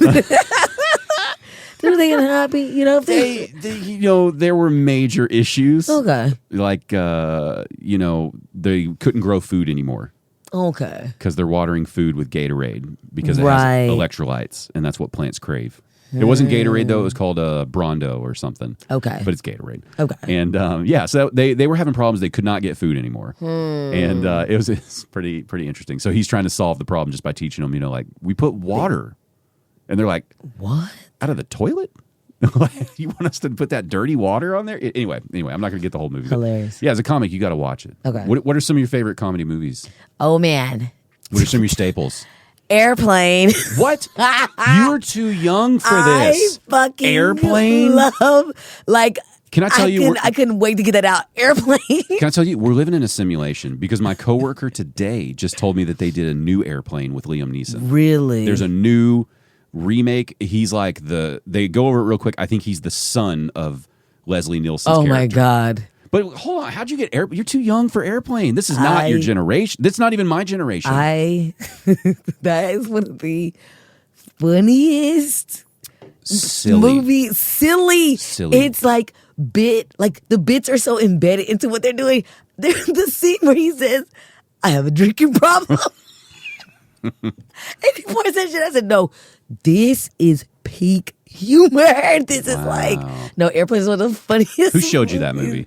Me. I you found just it. Scrolling somehow? Me and a friend found it because we were like, oh, we need to watch Airplane. Yeah. Because I'm like, yeah, is that one old ass movie? It's like you see like GIFs or something you know all the references. Literally know all the references. So you already And know half the movie. Literally, and so one day I was just like, let's just sit down and watch Airplane. We watched that movie. I was like, wow, this is comedy. This is like what the girls go to school for to learn how to write a joke. Yes. This makes me so happy that you because I worry that movies like that don't hold up. Oh, I think it's hilarious because I've seen it so many times. But I'm worried, somebody your age is going to see it and go like, this is so stupid. The talking jive. Then when they start talking jive, bro, what? That's the funniest shit. Kareem Abdul-Jabbar, big ass. No, that shit was funny. That's one of the funniest. Silly comedies like that, I think they're slowly making a comeback, and I'm here for it. I need it. Hot Rod. Yeah. Fuck. I judge people that think Andy Samberg's not funny. If you tell me that, I judge you so terrible take. Yeah, so terrible hard, take. Terrible so take. hard. Terrible you take. don't know what's funny. You don't actually know humor if it bit you in the ass. Yeah, I mean, God, the amount of times I've watched Brooklyn Nine-Nine, just going through that again, just dumb comedy. Andrew Brawler's performance of deadpan. That's the captain, autistic, right? Yes. Yeah. May he rest. Yeah. By the way, I did not know that celebrity death was going to hit me that hard, but it was like he was way too young. Well, it's like I didn't know what I had till it was gone. It's so good. Yeah. Did you watch that show a lot? I guess Absolutely. One of my favorite comedic moments ever from him, really on the show, is when they're trying to guess why Santiago's running 3-4 minutes late. Do you know what I'm talking about? She got held up at the bank. She had a banking issue, and then she comes in. I got held up. He goes, his scream. Do you want to do it? Yeah. Wait. What's it exactly? What exactly did he say? Fuck. You want me to tell you the word quietly? Yes. He says, "Hot damn." Yes. Okay. 1, 2, 3. Hot damn. He fucking. You even dialed in the clap that he had, and it's like so out of character for him at that moment in this. Like he hadn't really livened up in the series yet. Literally. So then he was capable, like.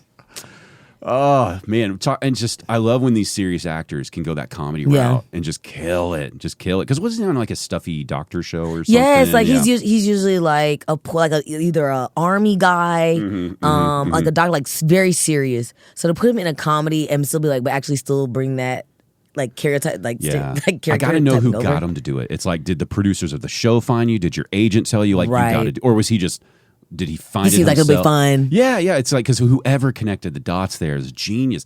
I think that's the problem. Like SNL, people like that have lately is I think they're going for like popular, attractive people, and it's like you got to find people that you don't think would work. You know, like you got to find ordinary, average-looking people who are just funny. Because if you had pitched that guy without hearing him talk, you'd go, "No, we're doing a comedy. You know, we're doing a comedy show, right? Yeah. We got Sandberg in here. It's a comedy."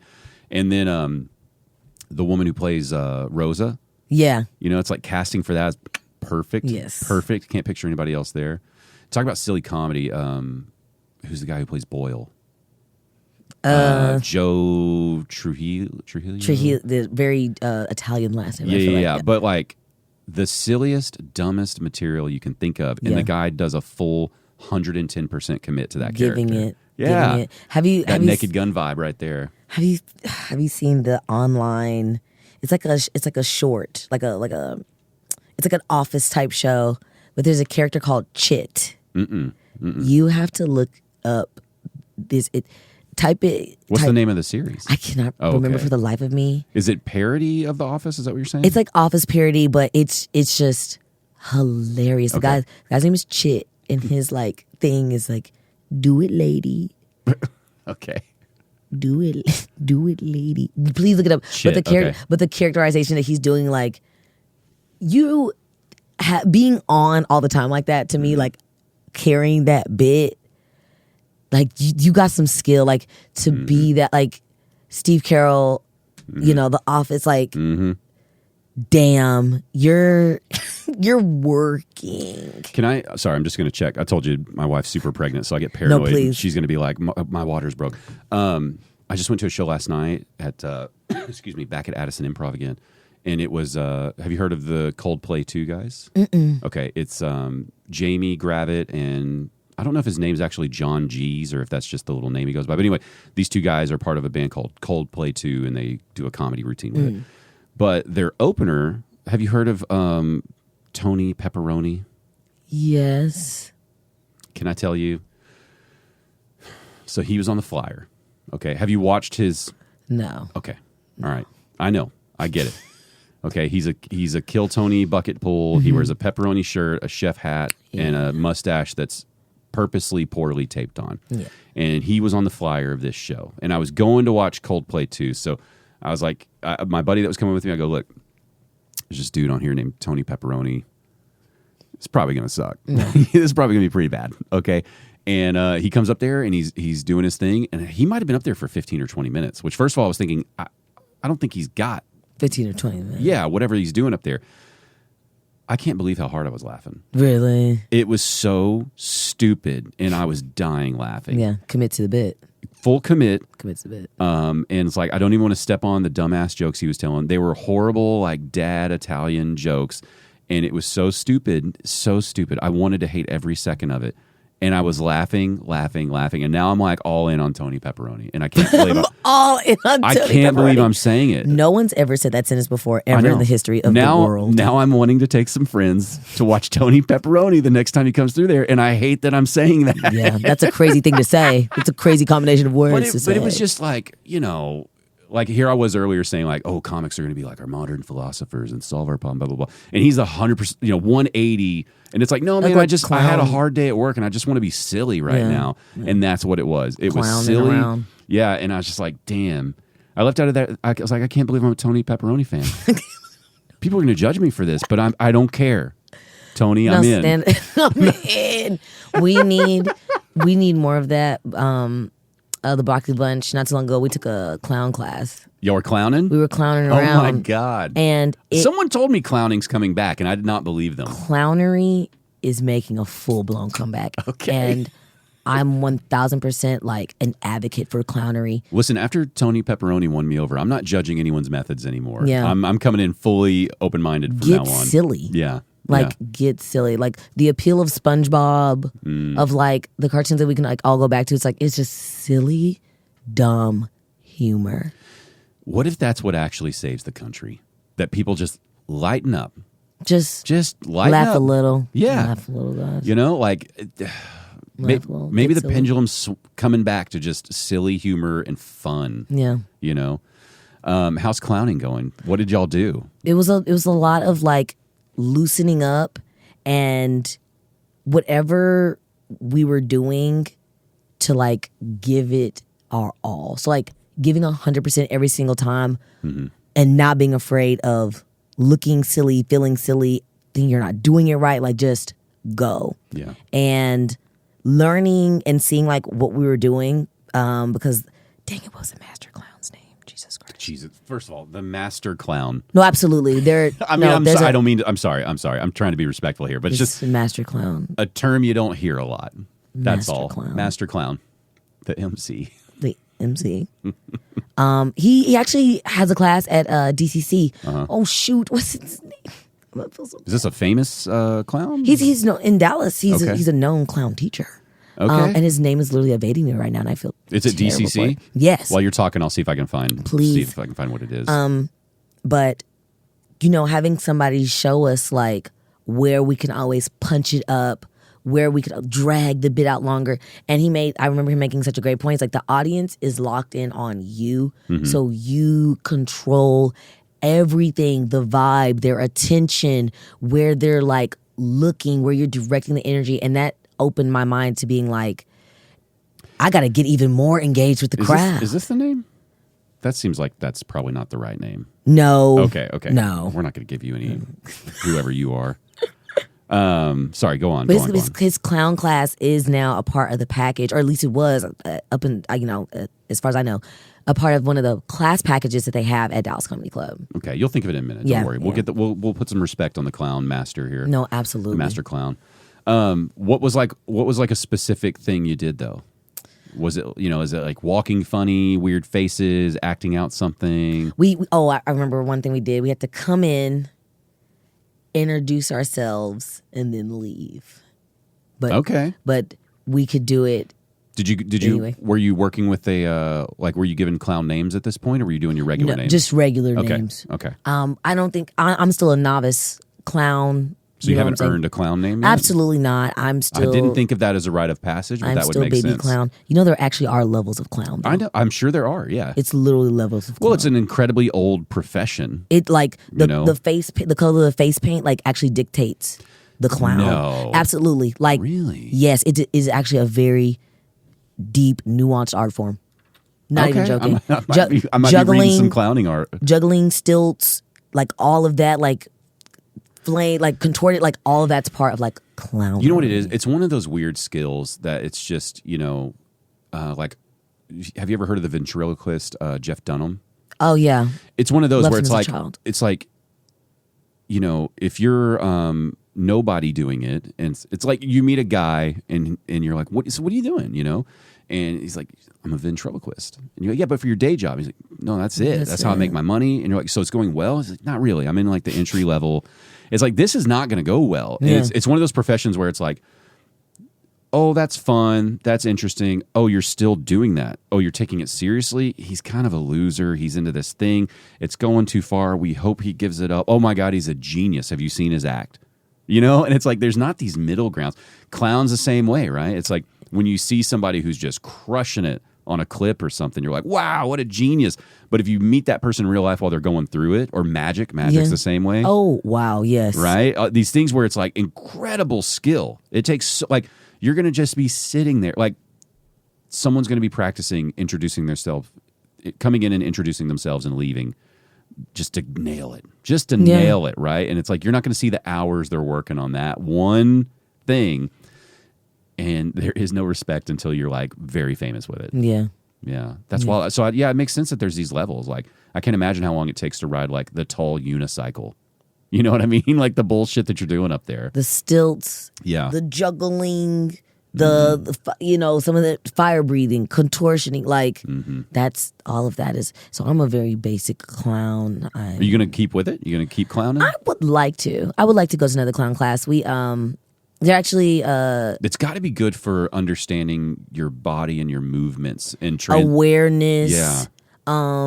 And literally just being more in tune with the audience. I've always been one to like look at the crowd, but now it's like fully gesturing on and having conversations to the point where like people want you to turn to them and give them that same type of energy with like conversation. That's what I really want to be on stage, is like way more conversational. Really? Like, You want to get more involved with the crowd? Absolutely, because it's just I see the relationship so clearly. Like, it's a conversation. Like the laugh is the response to like what you're saying. So like any good comic knows that, like, to navigate that like laugh, like you know when they're pulling back by how an audience sounds. You know how they're like taking material. Like if you say fuck and it's like okay, let me not cuss as much. Like it's a conversation.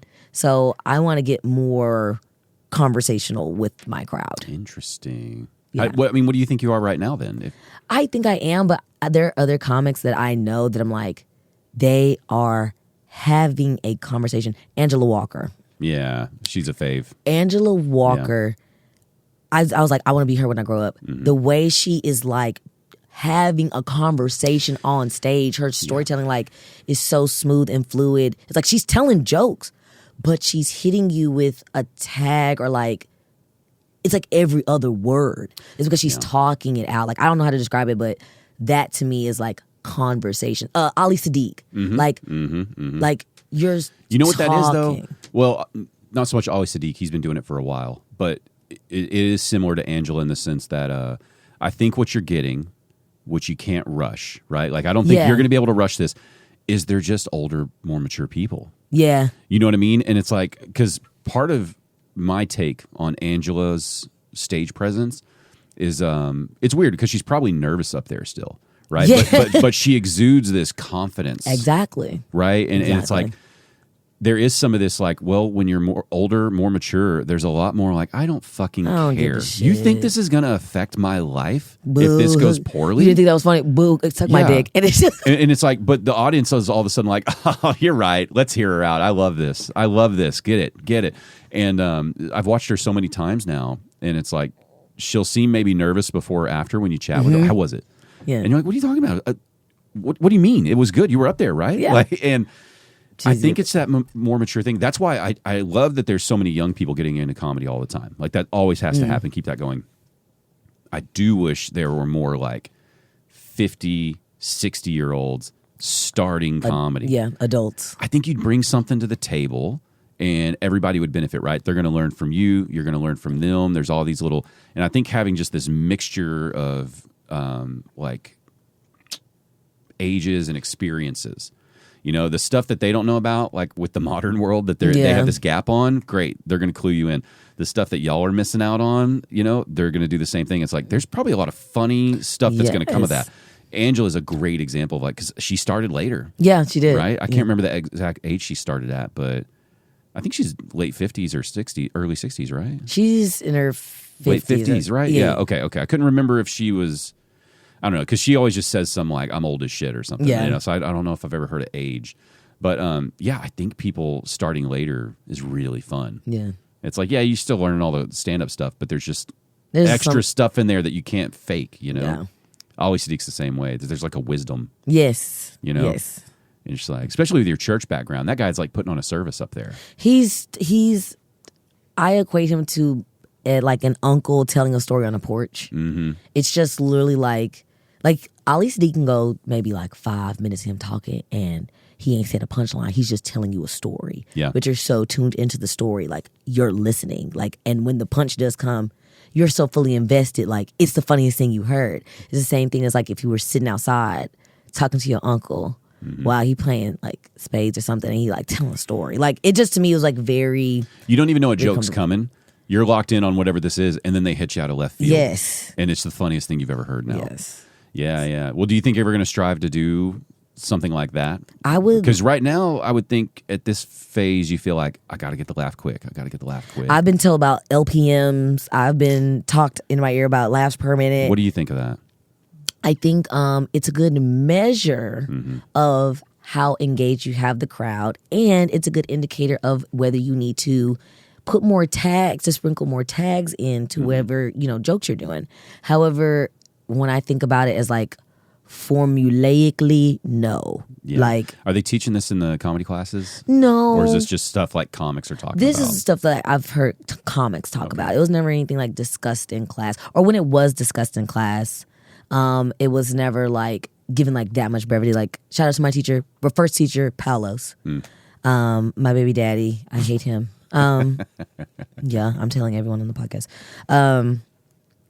Yeah, Palos, I remember he brought it up once and he was just like, but don't focus on that. Just tell jokes that you like and enjoy, and then your enjoyment should flow outwardly to the crowd. Like, if you're talking about something that you care about, then... I'm not going to say names, but I have seen a few people that I think maybe got similar advice about laughs per minute. Not the Palos advice, but about like, it's a good metric and that's how you tell if you're doing good, blah, blah, blah, blah, blah.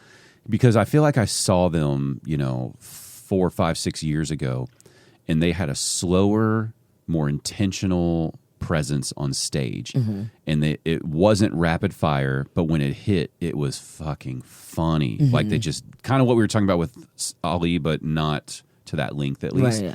But there were these like slow movements on stage, purposeful glances and looks, things where they're locking in before that punch. And I was thinking like, wow, that's like a pro. Yeah. And they're local. And I was thinking, I can't believe like this person's local. That's crazy. And then I would see them a couple of years later, and over that time their set morphed to a more almost manic. It's like, rather than like standing up tall, moving slow, even at times like turning sideways to the crowd and looking back, like, we got some distance. I'm not here to impress you, kind of like owning it, and coming back to where you're making them like lean in on you. Yeah. Instead, now they're like squatted down. They're like at the front of the stage, and they're like, and they're like, they're seeking these qualifiers and validations to get. And there's lots of tags, lots of little throwaways to get the quicker laugh, not the cheap laugh, but the quicker laugh. And you're just thinking like, you don't need any of that. It was so good. It's like, just work on the material. And I wonder, it's like, I've seen a few people, like, I would say less than 5, take that kind of path. And it's very curious to me because you are getting more laughs, but I think the laughs you were getting the previous way were like more robust. It's like the knee More slapper depth, hunched over in the chair, like, I can't believe it went there, or whatever it was. And so it's like that kind of quality versus quantity. And it's like, I guess laughing more, even if it's not that deep laugh, that's still great too, but I don't know. My personal style that I enjoy, it's like, I'd rather wait a minute for the perfect punch than the ta-ta-ta, every time. I think it's... But then again, I like Tony Pepperoni now, so what am I talking about? You're a Tony Pepperoni fan. Your opinion Total is opposite of what I just said. He does not do any of that, and it's just... So what are you talking about? No, but I saw those people and I wondered, like, did they go get that laugh per minute advice? I'm not, a fan, I'm not sure I'm sold on y'all being taught that, I guess is my... I think it comes from what type of comedy you're doing. So being in the space, I've had the privilege to kind of learn more about like different avenues you can take as a comic. I feel like the girlies who do like corporate gigs, like, this is your job. Like, it's like, hey, this needs to be curated and we need pops. You know what I'm saying? Like, they're barely paying attention to you. So, they're getting drinks. You got to get them. Yeah, get the pops out. Like, and that is a type of comedy that not everyone can do. And if you can, it can really set you up for like financial success and security. Like, if you're a tag writer, if you're like, how to get those like quick pops, sometimes that's better for somebody who's just maybe doing like comedy club work, or like you're featuring, or you're typically headline. You have the space to like command and like know that you like the people are there to see you for the attention of you, so you can take all day if you want to. Yeah. But if I'm like, if I'm doing this for, I'm getting hired out by corporations to do luncheons and then, These aren't these comedy aficionados. No, they're just there to get, they're just, Yeah. So I think it depends on the environment that you're working in. And then over time, if you do that long enough, or if you've been working long enough and you don't get a chance to exercise that longer endurance muscle of like maybe storytelling style jokes or longer form jokes, it can start to show in how you work. But I never knock the LPM because that's when I heard it in relation to like into like working in comedy. Like Yeah, look, that makes sense. yeah. I think I'm still forming my opinion on it. Yeah. You know what I'm saying? But I don't know. I think too, like the moment you give these little rules like that, it's like all of a sudden something comes through and it doesn't work that way. But it's just also fluid, like for who you are. But you were talking about time. How much time do you think you have that you like right now, that you feel like you're not stretching it? 2.5 years in, it's like, I know I got a solid this amount. 30 minutes. 30 minutes? Yeah. Good. Yeah. Dang. What'd you do at Addison when I saw you? Was that like Just 10, 12? And at 10, and it's like to a point now where I hate doing 10. Can you get 30-minute work yet because you're so new to it still? I've done 25s. Yeah. I've done 25s. Because you're probably still trying to kind of prove yourself to some of these places that'll give you a 30-minute set, right? Yeah. Because you're newer. Or feature. And I've had no problem, working my way up. I'm enjoying where I'm at. I love hosting. Okay. I love hosting. I love opening up a room. I love getting a crowd warmed up. It's a skill.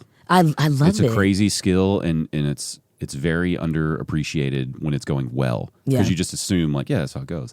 I've seen so many bad hosts now. Absolutely. That when you see a great one, you're just like, damn. I love hosting. I was disappointed that I didn't get to host for Peyton. She's like, I think I want to get Nimesh, dude. I'm like, okay, bro, damn. Yeah, I like Nimesh, and I like that he's always working on new material, but he came out with some new material that he was trying, and that crowd, they just didn't know. Like, he came in hot right out of the gate, and it's like, I feel like if he was in the middle with that material, it would have hit differently, but he hit him cold on what were we, Sunday night? Is that when she did that? And I was like, I think I messaged him later, but it's like, dude, you got to keep going for it. I loved it. That was great. But like, whoo. I remember he had to work on it, trying to pull him in. He was trying.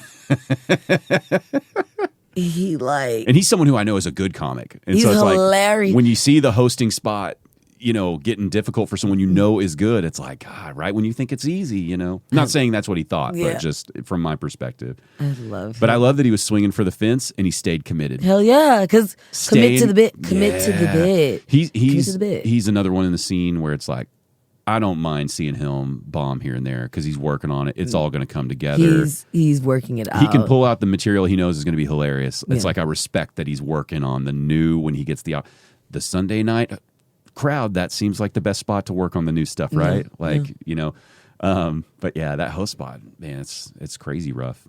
I love it. I truly do. How long have you been getting to host on kind of more club style shows like that now? About this past year. Yeah. Yeah. That's fun. Yeah.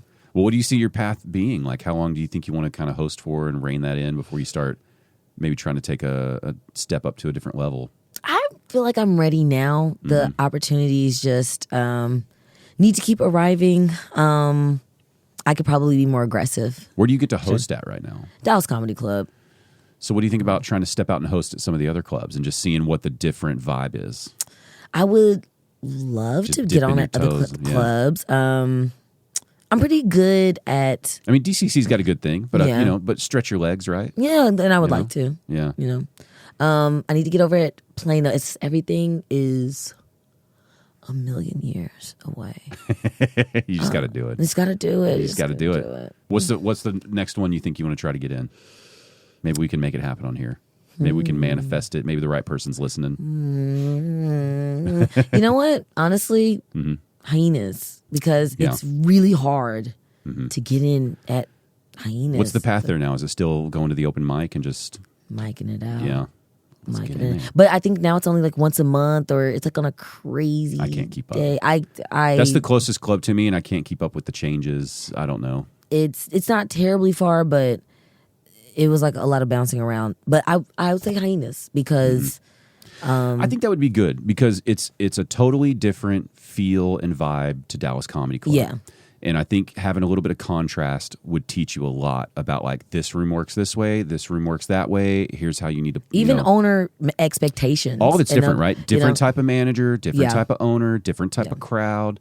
That because I know what Rosie and Ian want, but that could be very different from and like. I'm sure you're seeing by now, right? Even that Addison crowd, very different than that Deep Ellum crowd. Yeah. So the Mockingbird Station crowd at Dallas Hyena is gonna be different too. Yeah, you know, and or like the Arlington Improv crowd, where it's like that's the hardest, one of the hardest rooms in Dallas. you know what? I've been doing this comedy scene a disservice because I've still yet to see a show there, and I cannot believe I've not made it out there yet. It's on the priority list, but it's like every time.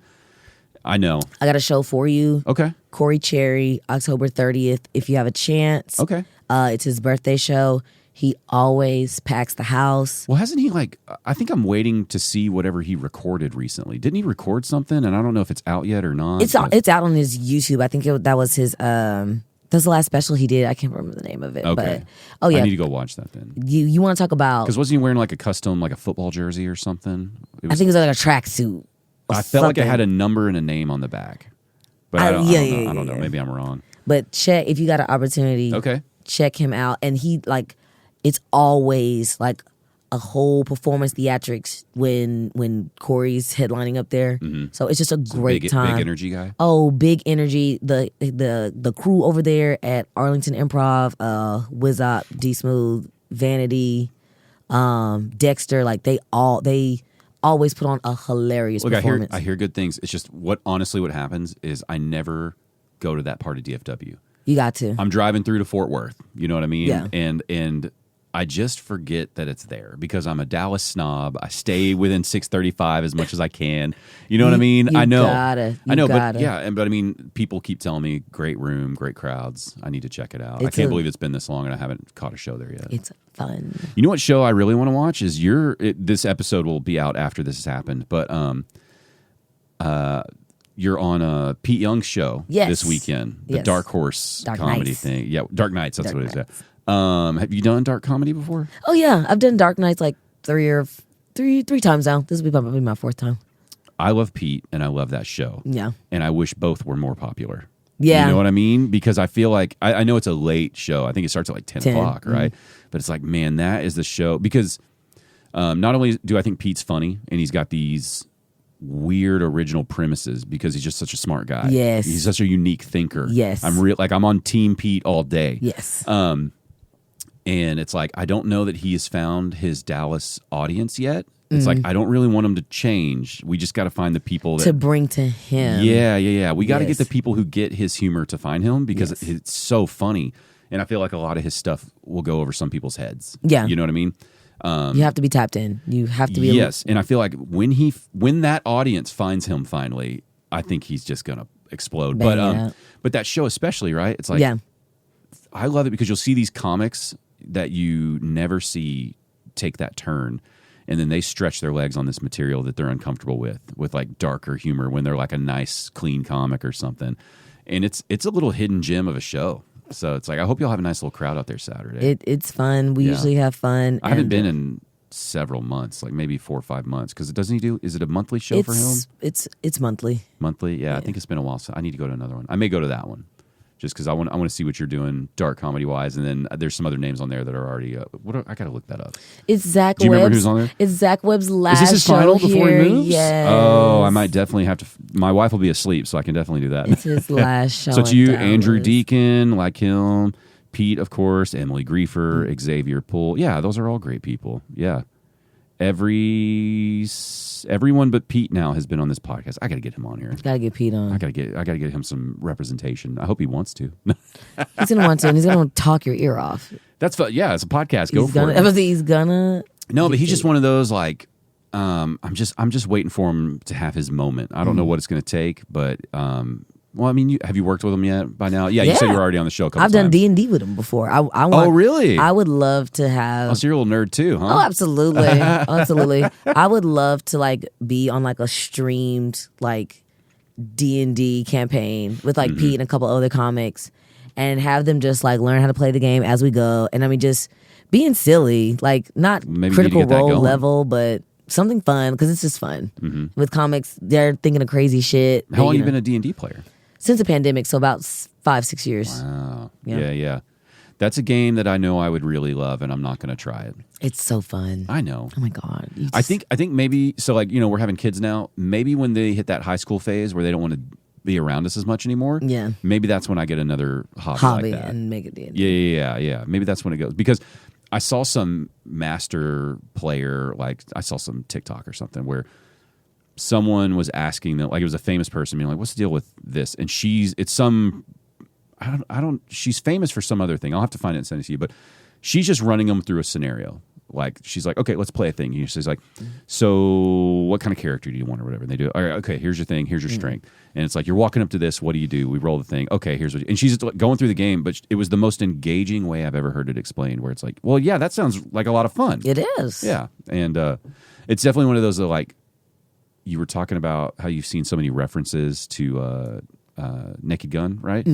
That it's like you feel like you know a lot about it. Same way, D&D's been made fun of and referenced so much that I feel like I think I'm 70% there already. Yeah. You know? Wow. What got you into D&D though? One of my friends during the pandemic was like, bored? I'm bored. Do you want to? I want to start a campaign. Let's do it. And we played on Zoom for 2 years straight. You played on Zoom D&D? Zoom. Wow. Zoom. Committed every Sunday for 2 years. Did you did you have to stop teaching during the pandemic? Oh yeah. Oh, so you had time. Yeah. Wow. How'd you make it through without a check like that? Not a check. BISD sent me my check. Oh, they did? Yeah. Well, that's great. That's good we to had to do like BS stuff, but they definitely. Oh, I didn't know if there were like layoffs or something. No. Okay. Oh God. I'm not tapped into the teaching world, you know. No, they at least did that. We were fully employed. Well, that's great. Yeah, but that's also why they had to validate us coming, like doing something over the Zoom and then coming back to the office. They're like, yeah, we have to. What was it like going back to class after the pandemic? Something was clearly off. What do you mean? You could just tell that something like wasn't right. Like When did you go back? The lockdown was what, March 2020. Did you go back in 2020 at all? we were in the building, but the kids weren't in the building. When did the kids come back in? 2021? The kids at my school came back, yes, in the spring of 2021, because that's when I started grad school. Wow. But it wasn't. Maybe it was like I was at Wilmer Hutchins. It was maybe only like 100 kids in the school, if that. What was it like when they came back though? Were they all just a little more weird now that they've been home for like? They were like letting a caged animal out of a cage after it had been in a cage for days. Just animals, no social skills. You could just tell. Do you feel like as a teacher like that? Like, is that going to be like a generational trait from now on for them? Like, oh, that's the pandemic kids or Those whatever. are the pandemic kids. Yeah. The Gen Alpha babies. Yeah. They're the pandemic kids. And their social skill ability was so wrecked from that event.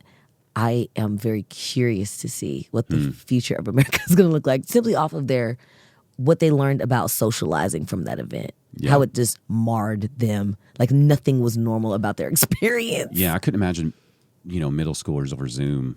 Just, it's weird, They're weird. They're They don't get to pop by your door and show you that sweet dance move today. They're 12 and they have no way to like express themselves or just like to be seen or heard.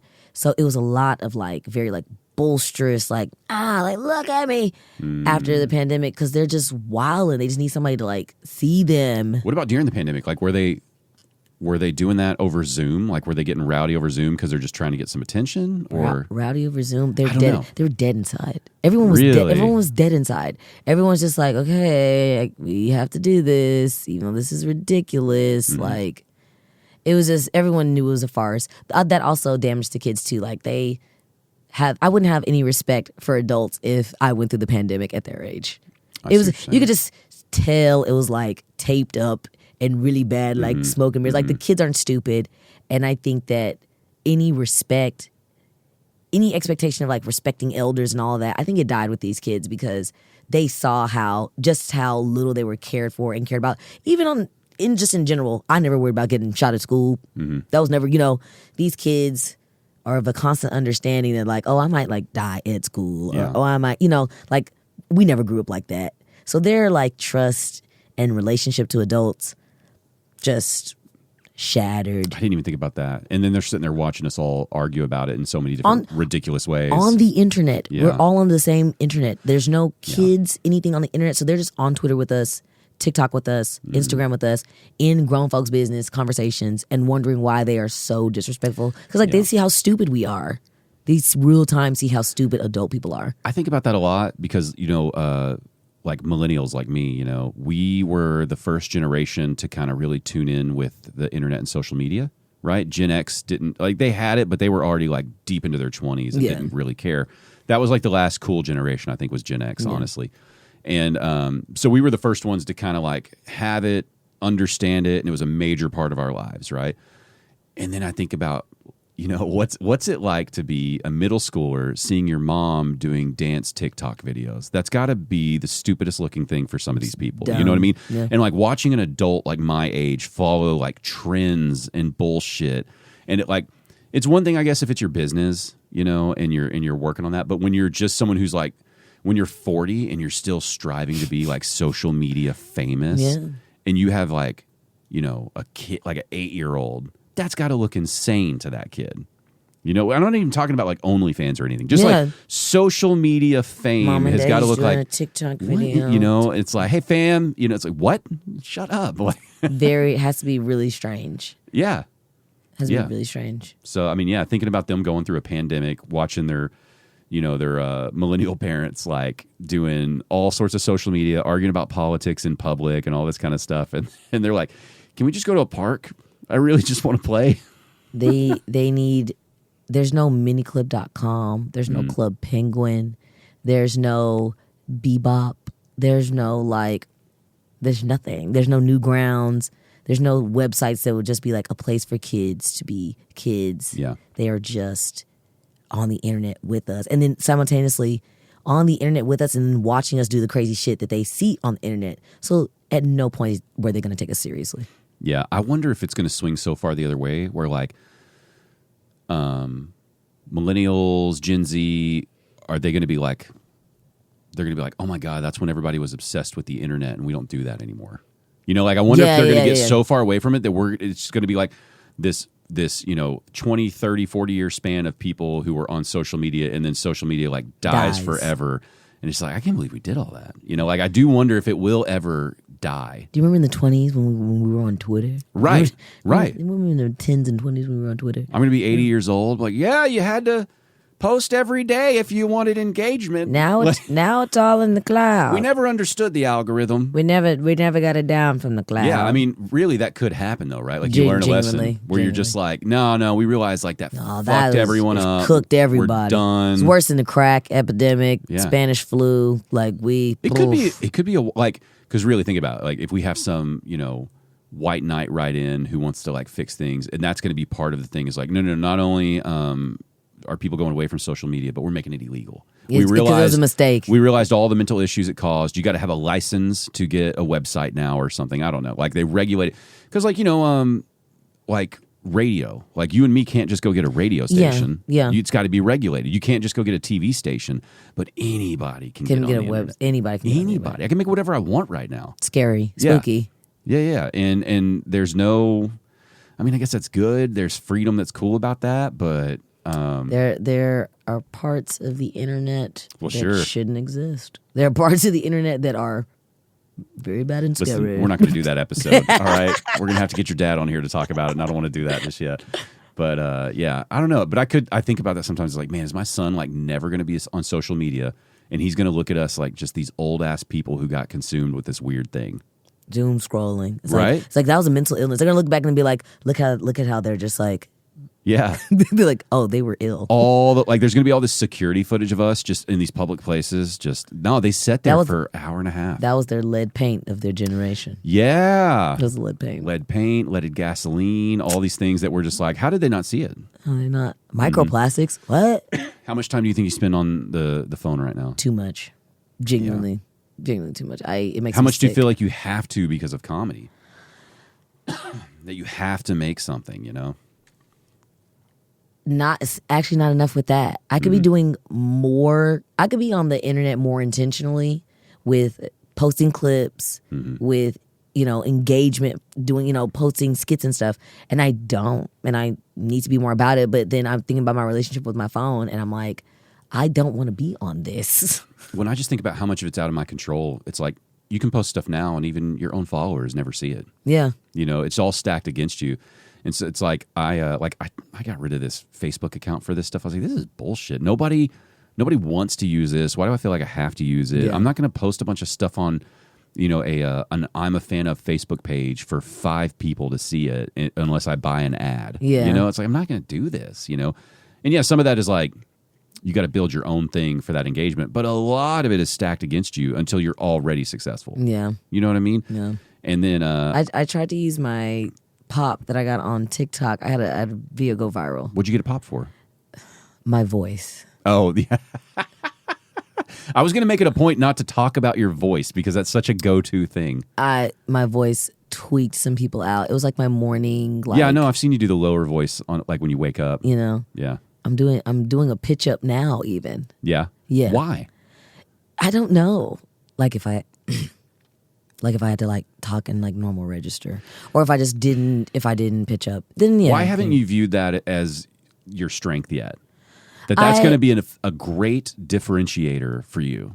I don't know. I have to be. Think of all the iconic voices of the day that were different, right? And you got an opportunity to use your voice in a sense, like, you know what I mean? And I don't mean like some profound thing, but just performers, entertainers that have a unique voice, whether it's singer, rapper, whatever. And it's like it's instantly when you grab the microphone before you've said a joke, but you just say the first word, it's going to differentiate you from a whole list of comics right off the bat. It's going to be like an identifier, a sales pitch without you even trying, Yeah, that's what I Gotta want. lean into it. That's what I want it to be. I feel like I need to be doing more with it in general. Like comedy is great, but everybody, my whole life, your voice. Mm-hmm. So I've always wanted to get into voice acting. Yeah. As a fellow deep voice person, I get those same, have you ever done this? Like, I don't know how to do whatever. Like my generation, it's like, you should do radio. Yeah, I And still it's get like, that. Yeah, it's like, radio's dead, but I would love to do it. I think that's why I podcast. I would have loved to have done radio. But so you've been hearing the deep voice comments your whole life too. Oh, whole When life. did the voice drop? It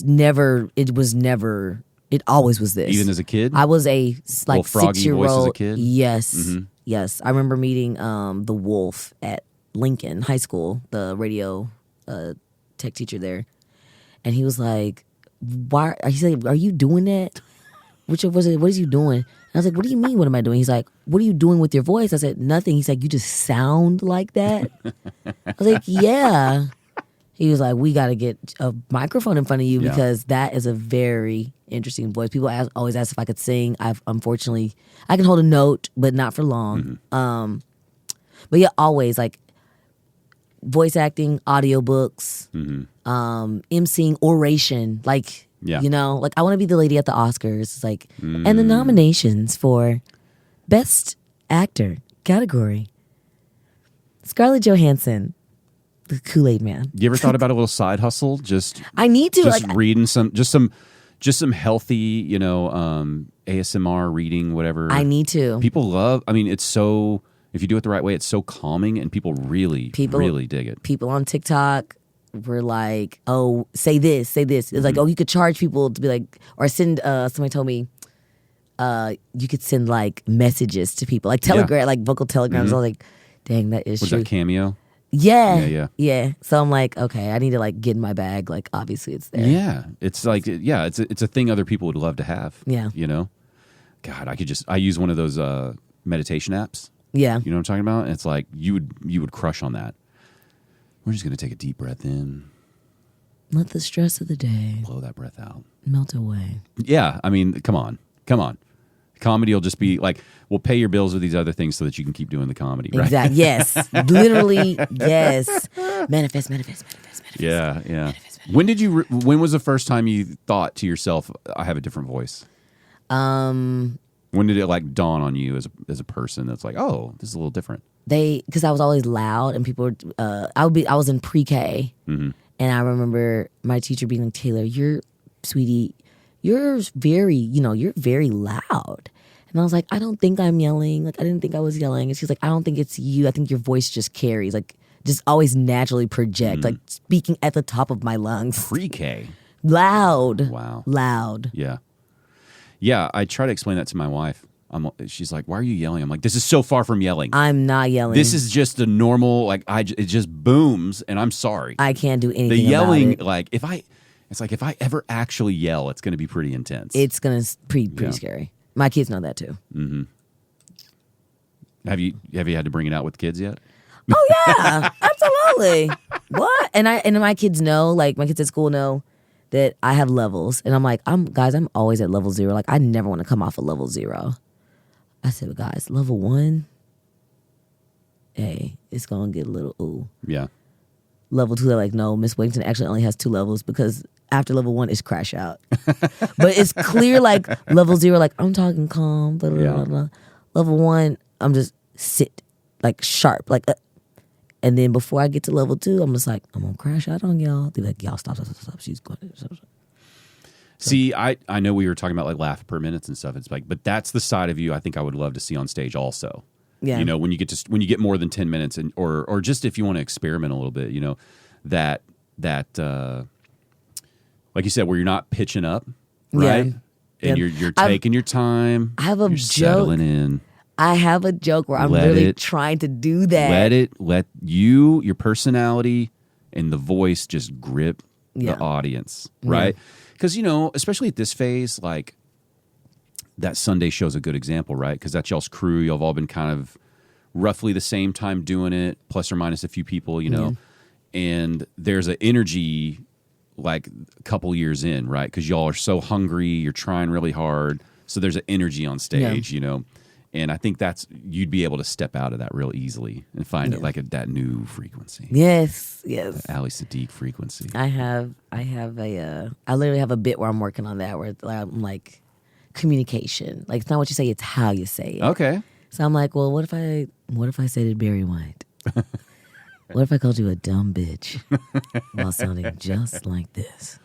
Yeah. Would that make you feel better? You got to lean into this voice. Yeah. I didn't realize you were pitching up. Yeah. Cut that out. Cut that out. Yeah, constantly.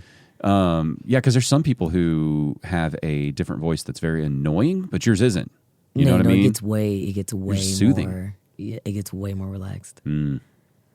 All right, I think that's like that's your homework, teacher. Okay, just bring it down. Take it from me, the man who knows comedy and loves Tony Pepperoni. That this is what you need to do. Tony fucking Pepperoni. Oh man, you know the only other time I have felt that I know I'm going to be judged was it's too old for you. Dang, did you ever hear about Saved by the Bell? Yeah, no, Saved by the Bell. Okay, I'm sorry. Okay, you didn't know the other stuff. Anyway, Screech. Yes. He briefly did comedy. Yeah. And people shit on him so much about it, like comics, you know. And I just remember watching him at Dallas Hyenas. Really? And it was hilarious. Really? I mean, it was crazy. Like he was at that time he was probably pilled out or something. He had he had the same kind of fro hair that he always had. He had like a handlebar mustache. Yeah. And he was just sweating like he was pilled out. And he was like just rapid fire. I don't know if it was pills or cocaine. I don't know what he was doing, but he was having some issues. Okay. But it was full commit on stage. Full commit. Commit to the business. He went up there with he had an act, and I thought it was hilarious, and the rest of the crowd was in on it too. And I'm so thankful that I saw Screech do stand-up comedy. But every single comic who I just say that to is like, Dustin Diamond Screech? Yeah. He's not a comic, man. I'm like, doesn't have to be. I laughed. Okay, what do you want from me? What do you want from me? Gatekeepers. No. Comedy purist Tony Pepperoni. You tell me when you watch Tony Pepperoni. Then you can talk to me. I'm gonna have to come back and I'm gonna let you know, like, he's actually a comedic genius. Like, have you got to watch the act? No. I'm not saying you're gonna like it, but I love a good bit. I love a good bit. I would love to hear your take if you get to watch. I don't want you to listen to him on Kill Tony for a minute. Okay. I would love if he comes back to DFW. Maybe you can get on the show so you don't have to like pay to go watch it, right? And then I would just love for you to report back and just be like, he's amazing. Pepperoni killed. Or if you're just like, I can't believe I ever came on your podcast, seeing that you enjoy this. Your opinion Jesus. Can you take down my episode, please? Like, I don't want to be I would just love to this. see what you think. Okay. Because there were moments that I don't want to get into because I don't want to ruin his act. But I really liked it. That's all. I'm sorry. I'm gonna have to take your word for it. I'm sorry to you, but Tony, it was great. I loved it. Pepperoni purist. Anyway, thank you so much for your time. Thank you for having me. Yeah, no, I loved your comedy. Everybody was saying such nice things about you, and so I knew it was going to be good. But now I'm just very excited to see where you go with it moving forward over the next couple of years. So thank you so much. Anything else you want to get out there before we shut it down? Boom, boom, boom, boom, boom. If you do want to see me, dang, I mean, by the time this comes out, Probably about 2 weeks, probably. 2 weeks. Grrr, do I have anything going on in 2 weeks? There's always something going on. Hit her up on her socials. Yeah, hit me up on my socials. I have all of my shows linked in my bio. You can find me at Pretty Punchinella. That's PUNCHANELLA on Instagram, and Punch V with 2 E's Pony on TikTok. All right. Yeah. Appreciate it. Thank you so much. Thank you. The I'm a Fan of podcast, music, comedy, and more.